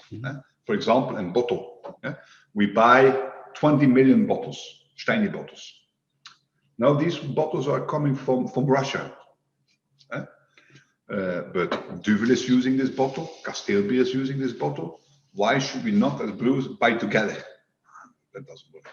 Pilsner malt, it's for all the brewers the same. Why should we not buy together? Our customers, they are grouping themselves to have a better position, but we brewers, we don't. And like I said, so I was once a guest speaker at the GABF, the Great American Beer Fest. And I was at that festival. There were 16,000 breweries, 16,000. And then I called my wife after I was speaking to those people. I said, maybe it's time to sell the business. If all those people are going to be successful, as they think they are going to be, we're out. And what you see, for example, now on the Chinese market, American beer are sold more than Belgian beer. So we have to pay attention to that. And that's why Belgian brewers, that we have to keep on innovating. We have to put much more efforts in spreading the word. We are now busy with the association. We are building the former exchange building into a beer museum. like a little bit like the French they have in Bordeaux. Yeah. To say, listen, if you go now to Brussels, we have a house on the big market, and there's a museum. If you see at the museum, I'm embarrassed to represent your business into a museum like that. So that's why we decided, let's build something to say a landmark into the world. If you come to Belgium, this is what we do together. It's so difficult. It's so difficult to find a solution with 35 partners. It's a lot of, like I said, a lot of ego and a lot of, but Belgian beer is performing well, but we are getting passed by a lot of other people. And that's what I want to say. If you have to keep on inventing new things, you have to stay on top. And there's too much copy behavior in our industry. If something is successful now, you have like red beer. Everybody's making red beer. So these guys, this is not the thing. That's why we are specializing. We're doing a lot in barrel aging, and I'm also the brewer. I'm specialized in strong beer. Although the trend is more into more sessional, more easier drinking. But in that easier drinking, I don't have my space. I need to do something which somebody else is not doing. If I do this, then I have a reason to survive. With Gulden Draak, which is a beer, the last one that we're going to drink, the stout, is 12 ABV. 12 ABV, yeah, it's okay. I do know you will drink only one, but I prefer to have something that somebody else is not having than creating another Leffe, another Duvel. It doesn't make sense. Copy paste is not good. So our next beer is Piraat. Which cheese are we going to have with that? So we have we're going a little trip to Sardinia with a pecorino. It's a sheep's milk cheese, matured for about 1 year. Not in our place. We add about 4 months extra in maturing, so it's about 16 months old at this moment. It's sheep's milk is different than goat's milk and cow's milk, of course. What's the difference between them? Cow's milk is making the fat for the cheeses. They are giving structure to the cheeses. Goat's milk is finesse, is easy, is light, is refined in structure. Sheep's milk is a little bit in between, and in taste, the goat's milk will have more sourness. The cow's milk will have the full body, and the sheep's milk will have the sweetness in taste. So that's very important. Sheep's milk people or sheep's cheeses. People are not always in favor of this kind of cheese because they know the animal, but they're a little bit strange, afraid for the result of the milk, because they don't realize very much that sheep are producing milk. Not in our countries. We know the goats and we know the cows, but not really the sheep. Sheep are more in Italy, where there are a lot of sheep's cheeses. Also in Spain, Portugal, and that why? Because the surface of the country is more suitable for those animals than for cows. The atmosphere, the climate is more suitable for those animals than for cows. So that's how much liters of milk does it give in a goat? Also by cows there is a lot of differences. You have cows. The cows we know here in Belgium is about 20 liters a day. But we have cows in the mountains in France, for example, who give only 8-9 liters a day. Goats, 2 liters a day, 3 liters a day. Sheep's almost the same. So. And is there a difference between for making cheese from milk from a young cow or an old cow? Like the meat, if you take meat, you need to eat a vast, which is at least the meat, a little bit old. In milk, there is no difference. No difference. No. The milk is always the same. Yeah. From a young goat or an old goat. It's the same. It's the same. Because it depends on what they eat. Oh, okay. That's why they have it always goes with the quality of what they eat, with the grass or the season or the dry fat they have or the ensilage they have. That's the reason. But for the rest, an old cow or a young cow, and what's more, they only give milk when they have given birth to a calf. So when they don't have a calf, they don't give milk. Of course not.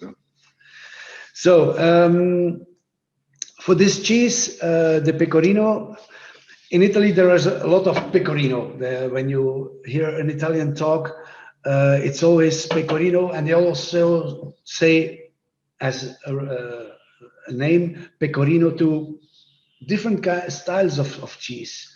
When it's cheese, it's pecorino, especially in the south of Italy. They always talk about pecorino, and it's only cheese, but can be cows, can be goats, can be sheep's milk. So that's a little bit confusing for us. But when we talk about pecorino sardo in this case, it's of course sheep's milk from Sardinia. When you taste the cheese, you have a little bit of sweetness. You have a little bit of fat in your mouth, of course. The cheese is wrapped with olive oil also to prevent that it could dry and could crack on the outside. Because when a cheese is cracking on the outside, the rind is cracking, you have a space into the cheese where oxygen and air goes in. So you have a development of moisture and you have a loss in cheese, of course, which is not good. So here they have olive oil plenty in Italy, and they wrap the cheese with olive oil. It gives a little bit extra flavor, not much, because it's a hard cheese. But it prevents the cheese from drying and cracking. So when you look at it at the rind, you see a little bit gray. I will say a little bit gray. Here is pale to yellow, and then we have a little bit of gray. The gray side is the depth where the salt has went into. When you eat the inside of the cheese, and you nibble a little bit at the end on the rind, because this rind we won't eat again because it's a cheese which is too old. When you go nibbling here, you will have an impression of more salty texture and tastes. So that's important. As I said before, salt is always coming from the outside in cheese. These cheeses, for example, when they are made and they are unmolded, when they come out of the mold, they are put in a brine, which is salt and water, for a few hours or a day or 2 days, depends on the cheesemaker, depends on the quantity or the format of the cheese. And then after that, it will also be washed with brine. Again, salt is giving taste, and it makes you an extra conservation for the cheese. That's important. And here we see that little piece is where the salt got into the cheese.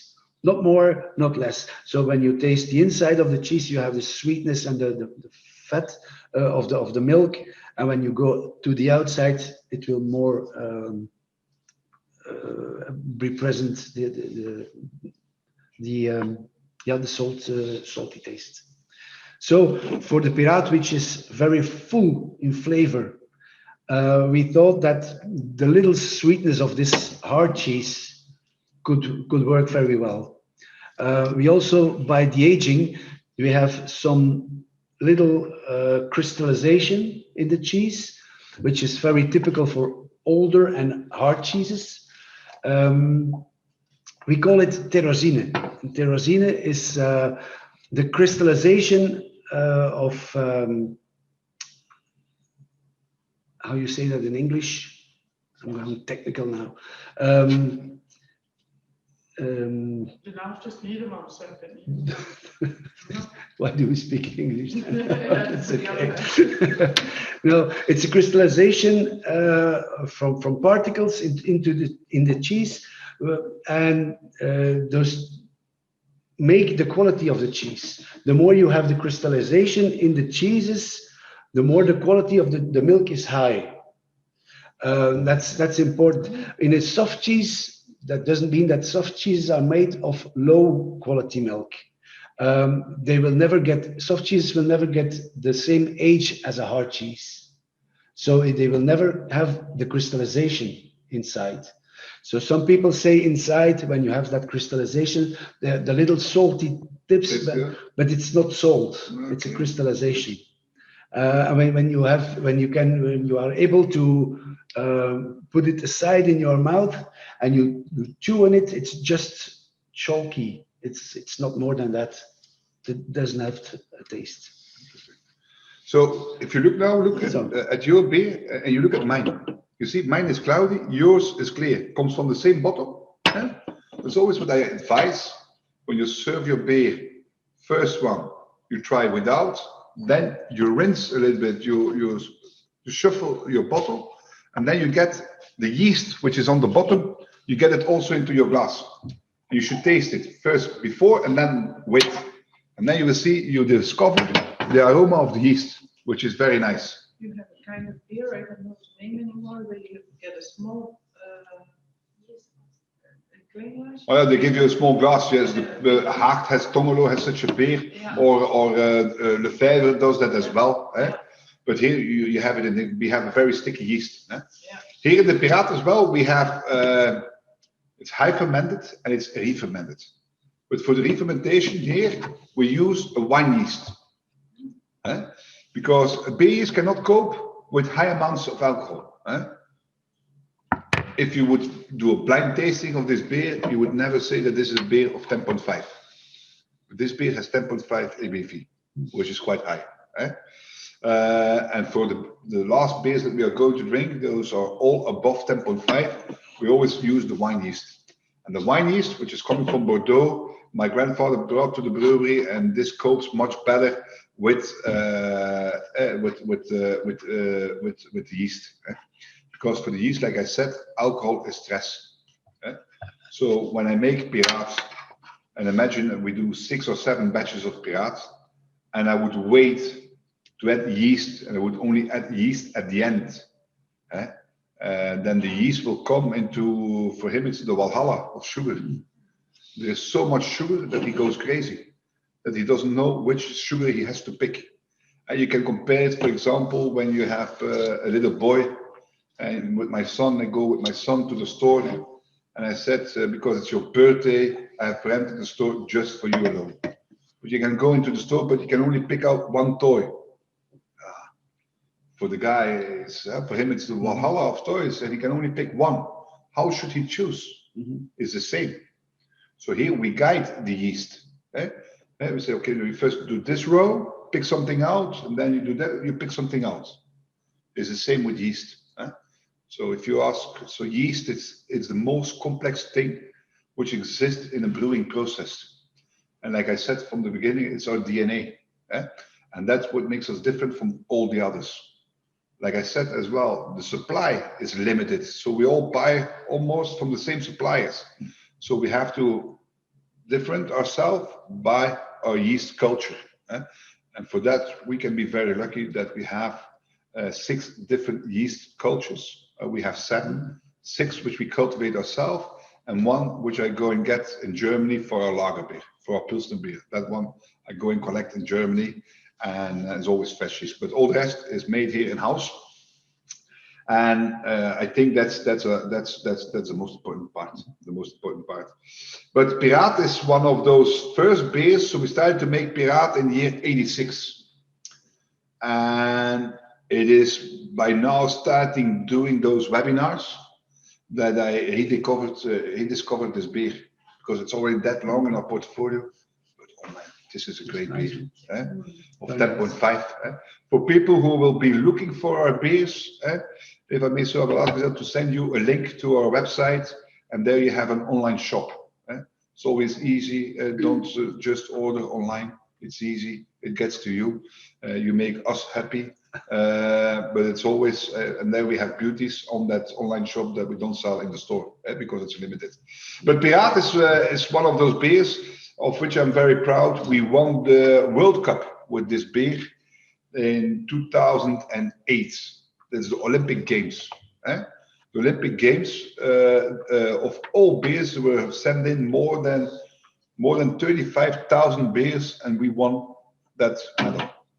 Now you see there's a lot of competitions, and we participate a lot. Last year we won also, but for who is that important? It's important for our international customers. Certainly the customers from the East are very sensitive to medals.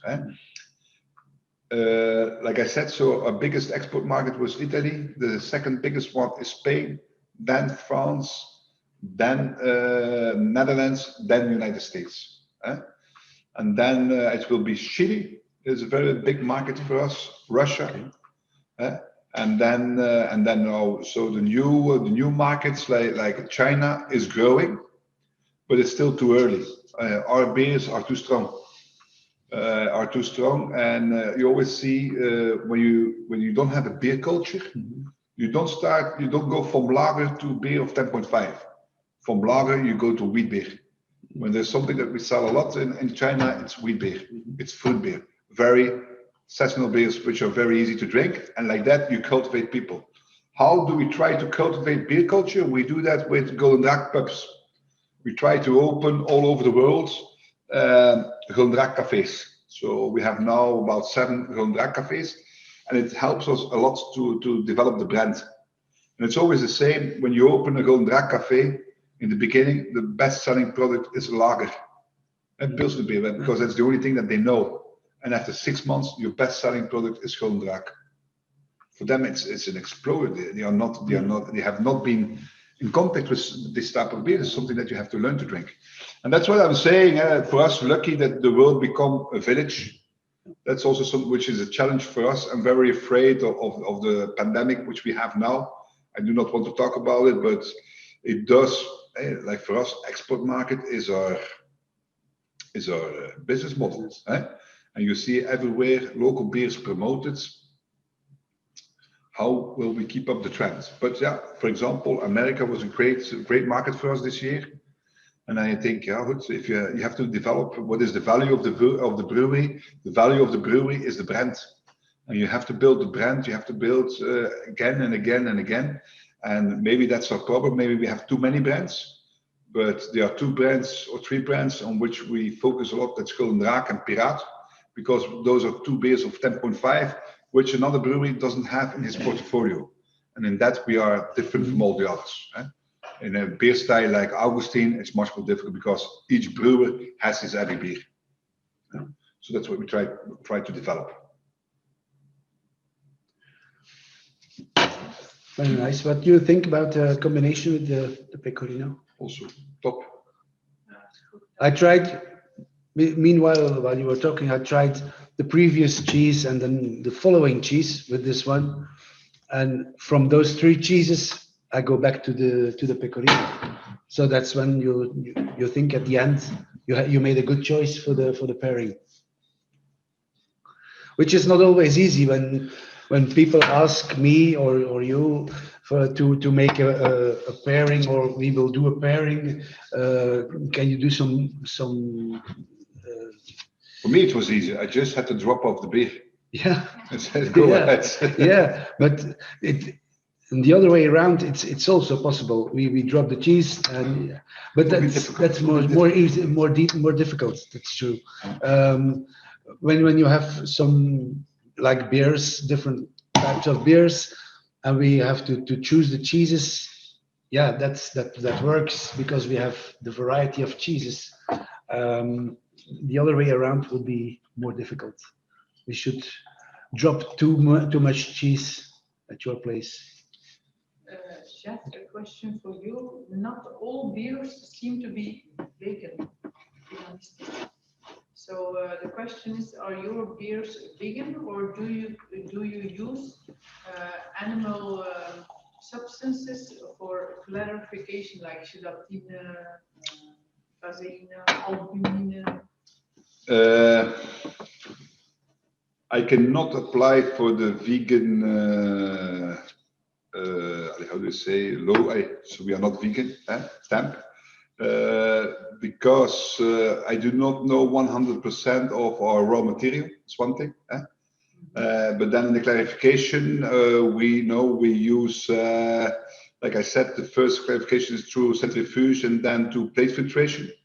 Before I had Kieselhoef filtration, then it was certainly impossible. But for this, for us, it's mainly why we don't apply for that is because it gives us a lot of extra audits. And we are IFS certificated with 97%, which is quite an impressive result. But it is like we do also a lot of contract brewing. We live from one audit to the other. I think now it's a little bit exaggerated. I'm also a big fan, or I would like to start with bio beer, etc. But in our process, like it is today, it's almost impossible. And that's also brings me to something which is even more impossible. More important is if you want to be a good brewer, you have to stick to one type of beer. Or you should be that big that you can you have knowledge of everything. You see now brewers who make spontaneous fermentation, who are doing lager, high fermentation, etc. Fruit beers, all in one brewery, which is extremely difficult. Extremely. I remember the worst year in our history was in 2006. The biggest risk for a brewer is infection. But each brewer has from time to time an infection. That's something which you cannot avoid. But the worst thing is that so we had that in 2006. We were also growing yearly with 20 to 30%.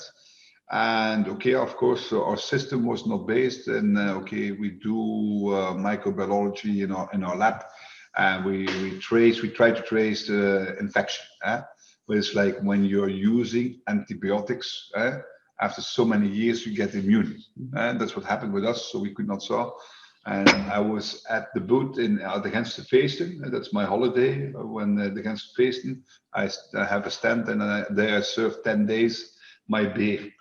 And why do I do that? Because there I have 10 days. I have direct contact with my consumers, and I see how they react on your beer.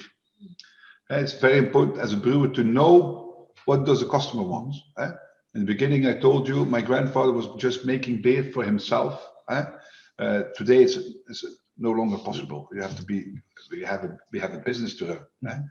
When I want to do things for myself, I do bourbon, I do Lafroy, I do Calvados, I do rum, those types of beers because it's fun. Yep. But I cannot run my business on fun.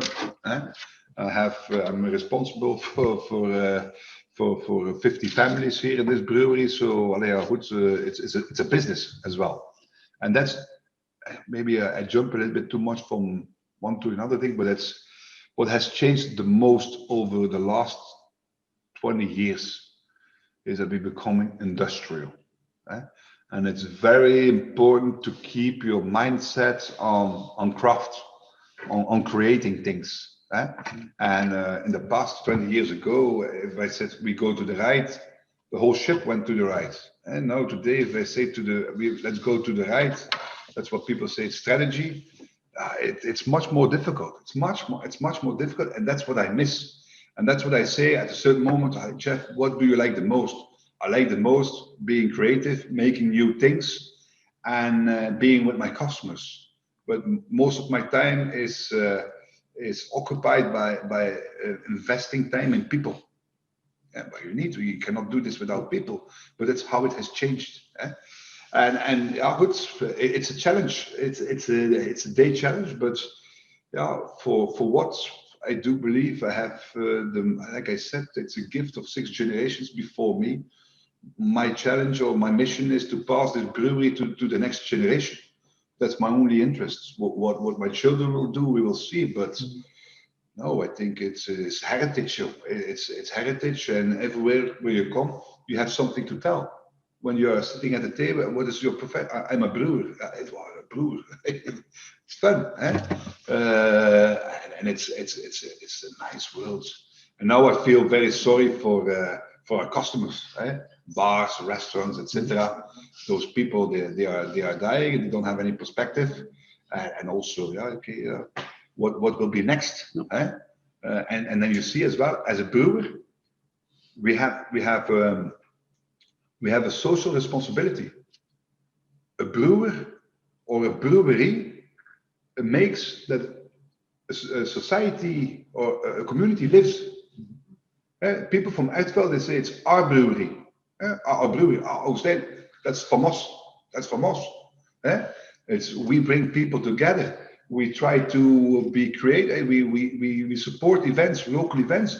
When people come together, they will drink something. Now we see people don't come together, and the brand which suffers the most is our local brand, Agustin, because that's a beer, it's the festival beer. And then you see the impact of a brewery on a community is quite impressive. And that's one of the reasons why we've done this. Right? So you're all invited in our brewery to come once. You're all invited, you're always welcome. That's why I wanted to stay when we built this new brewery here, this new base, this new lager facility and yeasty facility. I said, can I stay in the city center? Yes, I have to stay here. We are here from 1784. It's part of industrial heritage. We are part of the town. And then if you put this brewery in an industrial zone, it's not the same. It's a factory. People say they come to my brewery and they say, can I visit the factory? Factory? It's not a factory. This is a brewery. I'm offended if they say this is a factory. And that's what I'm fighting every day. So we have to move on a little bit because I'm getting instructions. It's almost time.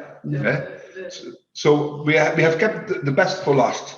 I have put in the box a Golden Draak bottle of 5 years old. 5 years old. So before you start complaining that the beer has expired already, it's okay. It's okay. This beer has been produced in 2016, and it was the first beer from our new queues, from our new fermenters. And here I want to show you how good this beer can age. Look at the color. It is brown-red color, and it's slightly, and you will see when you get lower into the bottle, you will get the yeast, and you will get like a taste of port. And it's our dragon. So for people who are not from Ghent, the symbol of the dragon is a dragon which is standing on our belfry. And it's the only dragon in the entire world who doesn't have feet. If you find one, I will pay your weight in free beer. And the dragon is a symbol for independence. And we started with this beer in '86, and this is now our biggest brand. So we produce of this beer 45,000 hectoliters. And when I started in the brewery, it was 300. And my grandfather said to me, Jeff, don't put your time in this beer because it's too strong. It's too strong. It's for people with problems. Today, I'm very happy that there are a lot of people with a lot of problems. I always say it's my wedding song. When I have problems with my wife, I drink two, and my wife drink one, and all the problems are solved. Okay. It's expensive beer, but it's less expensive than a wife.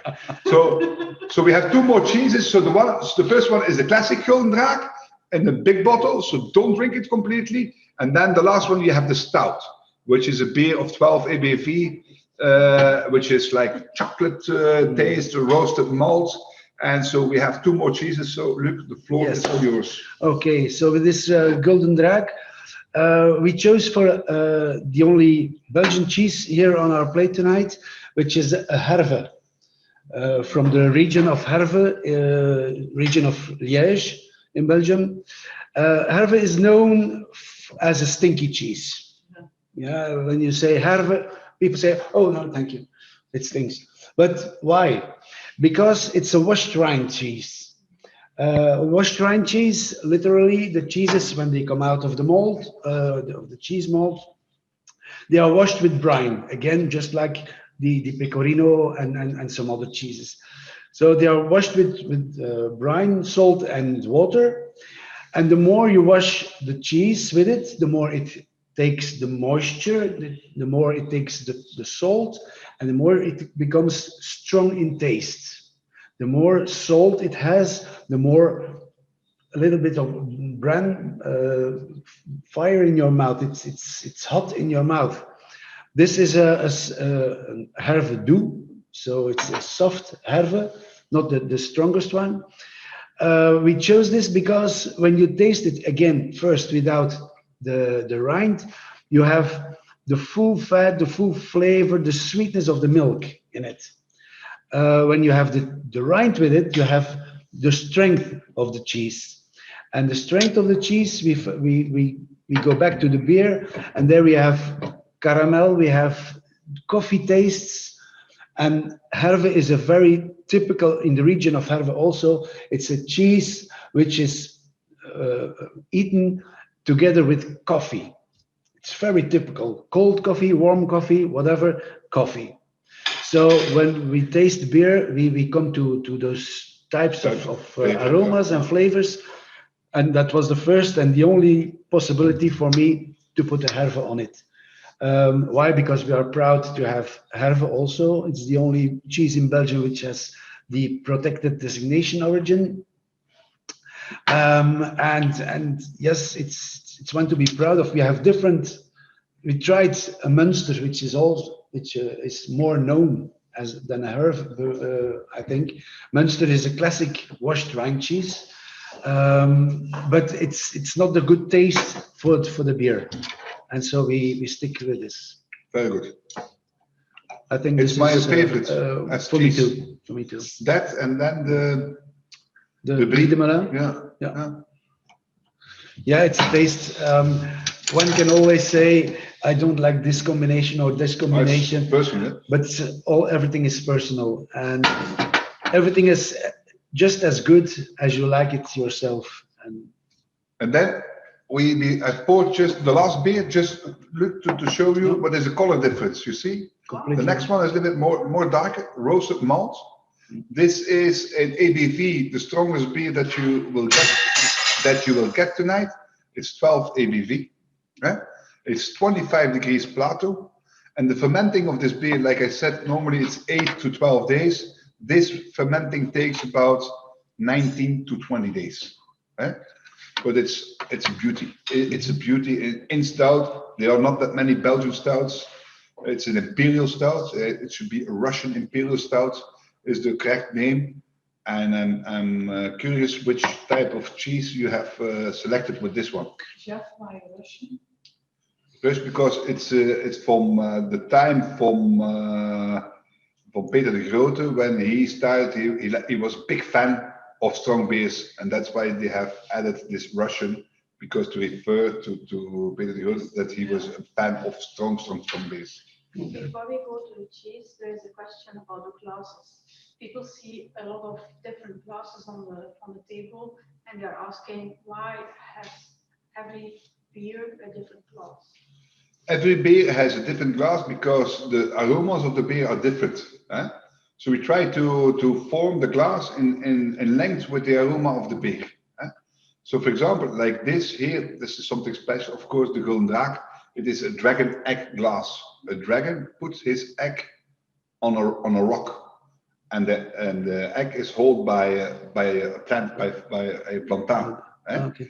And if you look well, but you did not receive it, but if you buy one, you will see there's a small dragon lasered into the glass. Mm-hmm. As long as you see the dragon, you have the authority to keep on drinking. If you don't see it anymore, then you're drunk. Then you're drunk. But we laser the dragon into it to get the CO2 out of the beer. Oh. Right? But each glass has each type of beer deserves its proper glass. And like I said, if you don't have the glass, go for the fourchette glass. That goes well with everything. And it's also how it's the taste of the beer, the aroma, which how does it evaluate. So that has to do with the type of glass. And it's also something typical for Belgian beer. I think if you drink Belgium, you should drink it from the right glass. If not, take a wine glass. Okay. And the thinner the glass, the better for the taste. Why? You have more taste. Thick glass gives less taste to your beer. Okay. You can taste it better. Okay. It's also something you see, for example, if you take the glass, you heat up the beer. So always take your beer and the bottle. If you see like a lager beer, that's why they have ribs in the glass, that you don't have direct contact, that you would not heat up the beer too fast. That's the reason. Also, voila. So our last cheese. So as we end up with the strongest beer, we end up with I think for this evening, the strongest cheese, of course. It's a blue vein cheese. It's a special one. It's Achelse Blauwe, blue cheese from Achel, and the word Achel has already fallen with the beer of the Trappist. So it's the same region, the same village on the frontier of Holland and the Netherlands and Belgium. This type of blue cheese is very special. Why? Because almost all the blue cheeses are pierced. So when you make cheese, you have milk, you add rennet, you have the curd, and there is also added some Penicillium roqueforti, which is responsible for the blue mold, the blue veins in cheese. Like a Roquefort, like a Stilton, whatever blue cheese, they are pierced at a certain moment and their age after 3-4 weeks. And why? To let oxygen come into the cheese. And that's why, that's because the blue molds can grow. They receive and oxygen. The color get darker as well. Yeah, in this case, yes. So it's pure oxidation. It's pure oxidation. No, the molds start growing thanks to oxidation. Okay. So they don't get darker. They get darker because they start growing.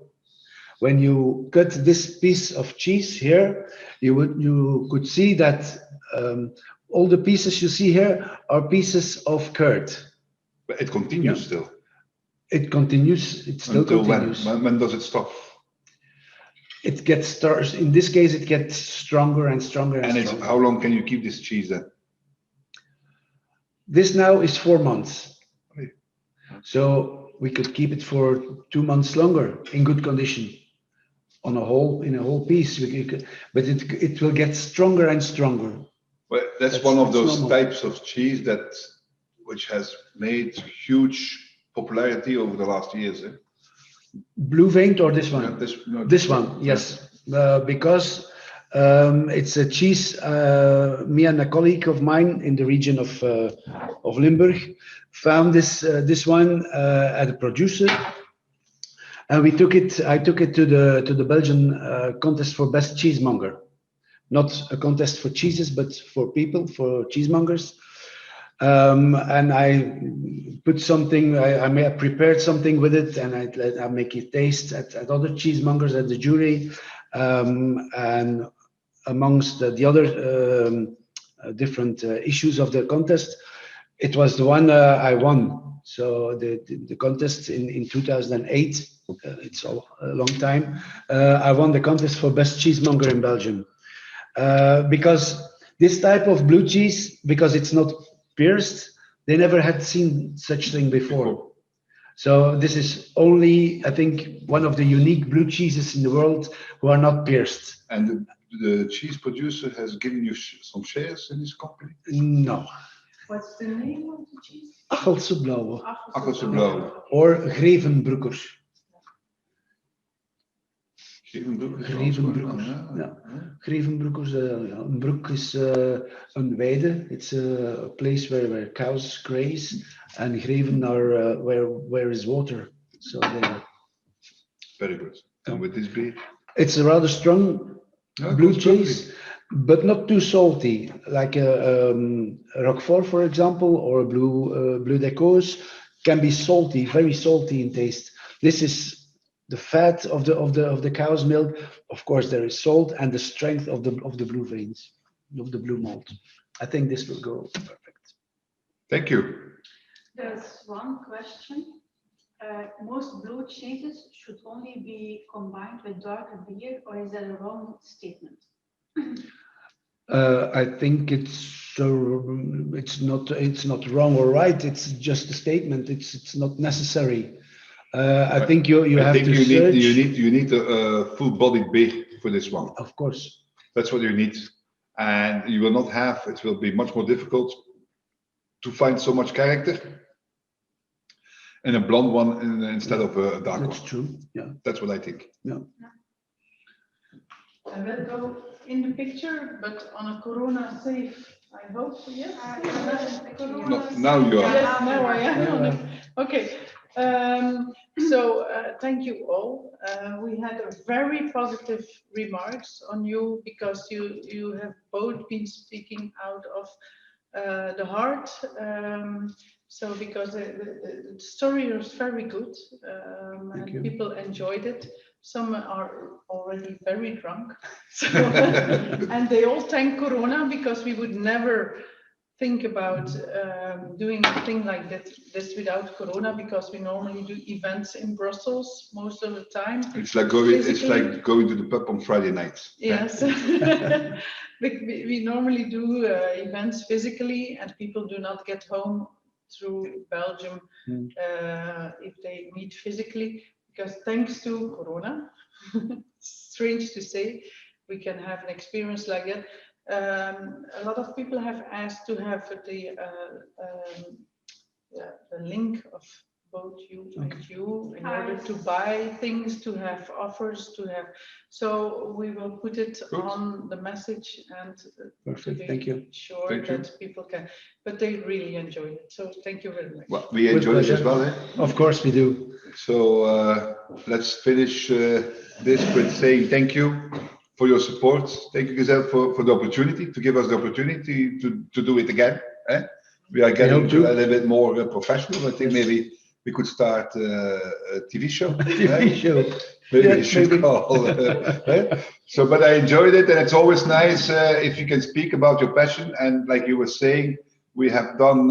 It's now. It's the time. When will you get this opportunity again to speak to a few hundred people about your passion? I remember when I started 20 years ago. Every week I was away giving somewhere a beer tasting. Yes. But you had 4, 5 people, 20 people. That's it. And then you go to America, and they have 1,000 people. So it's like, but it's good. It's nice, and it makes you have to reinvent yourself the whole time. We as well as entrepreneurs, we have to reinvent, and there are always opportunities, but you have to look for it, and it's I always compare. I have done it many times tonight as well. My grandfather, they survived the war, so I think we will survive this. We have eaten, we have great food, great beers, and good company. So I wish you all the best, and thank you. Thank you. Thank for me too, sir. Thank you very much. Yeah. Thank you very much. Okay. Cheers. Thank you. Bye bye. Cheers. Yeah, bye.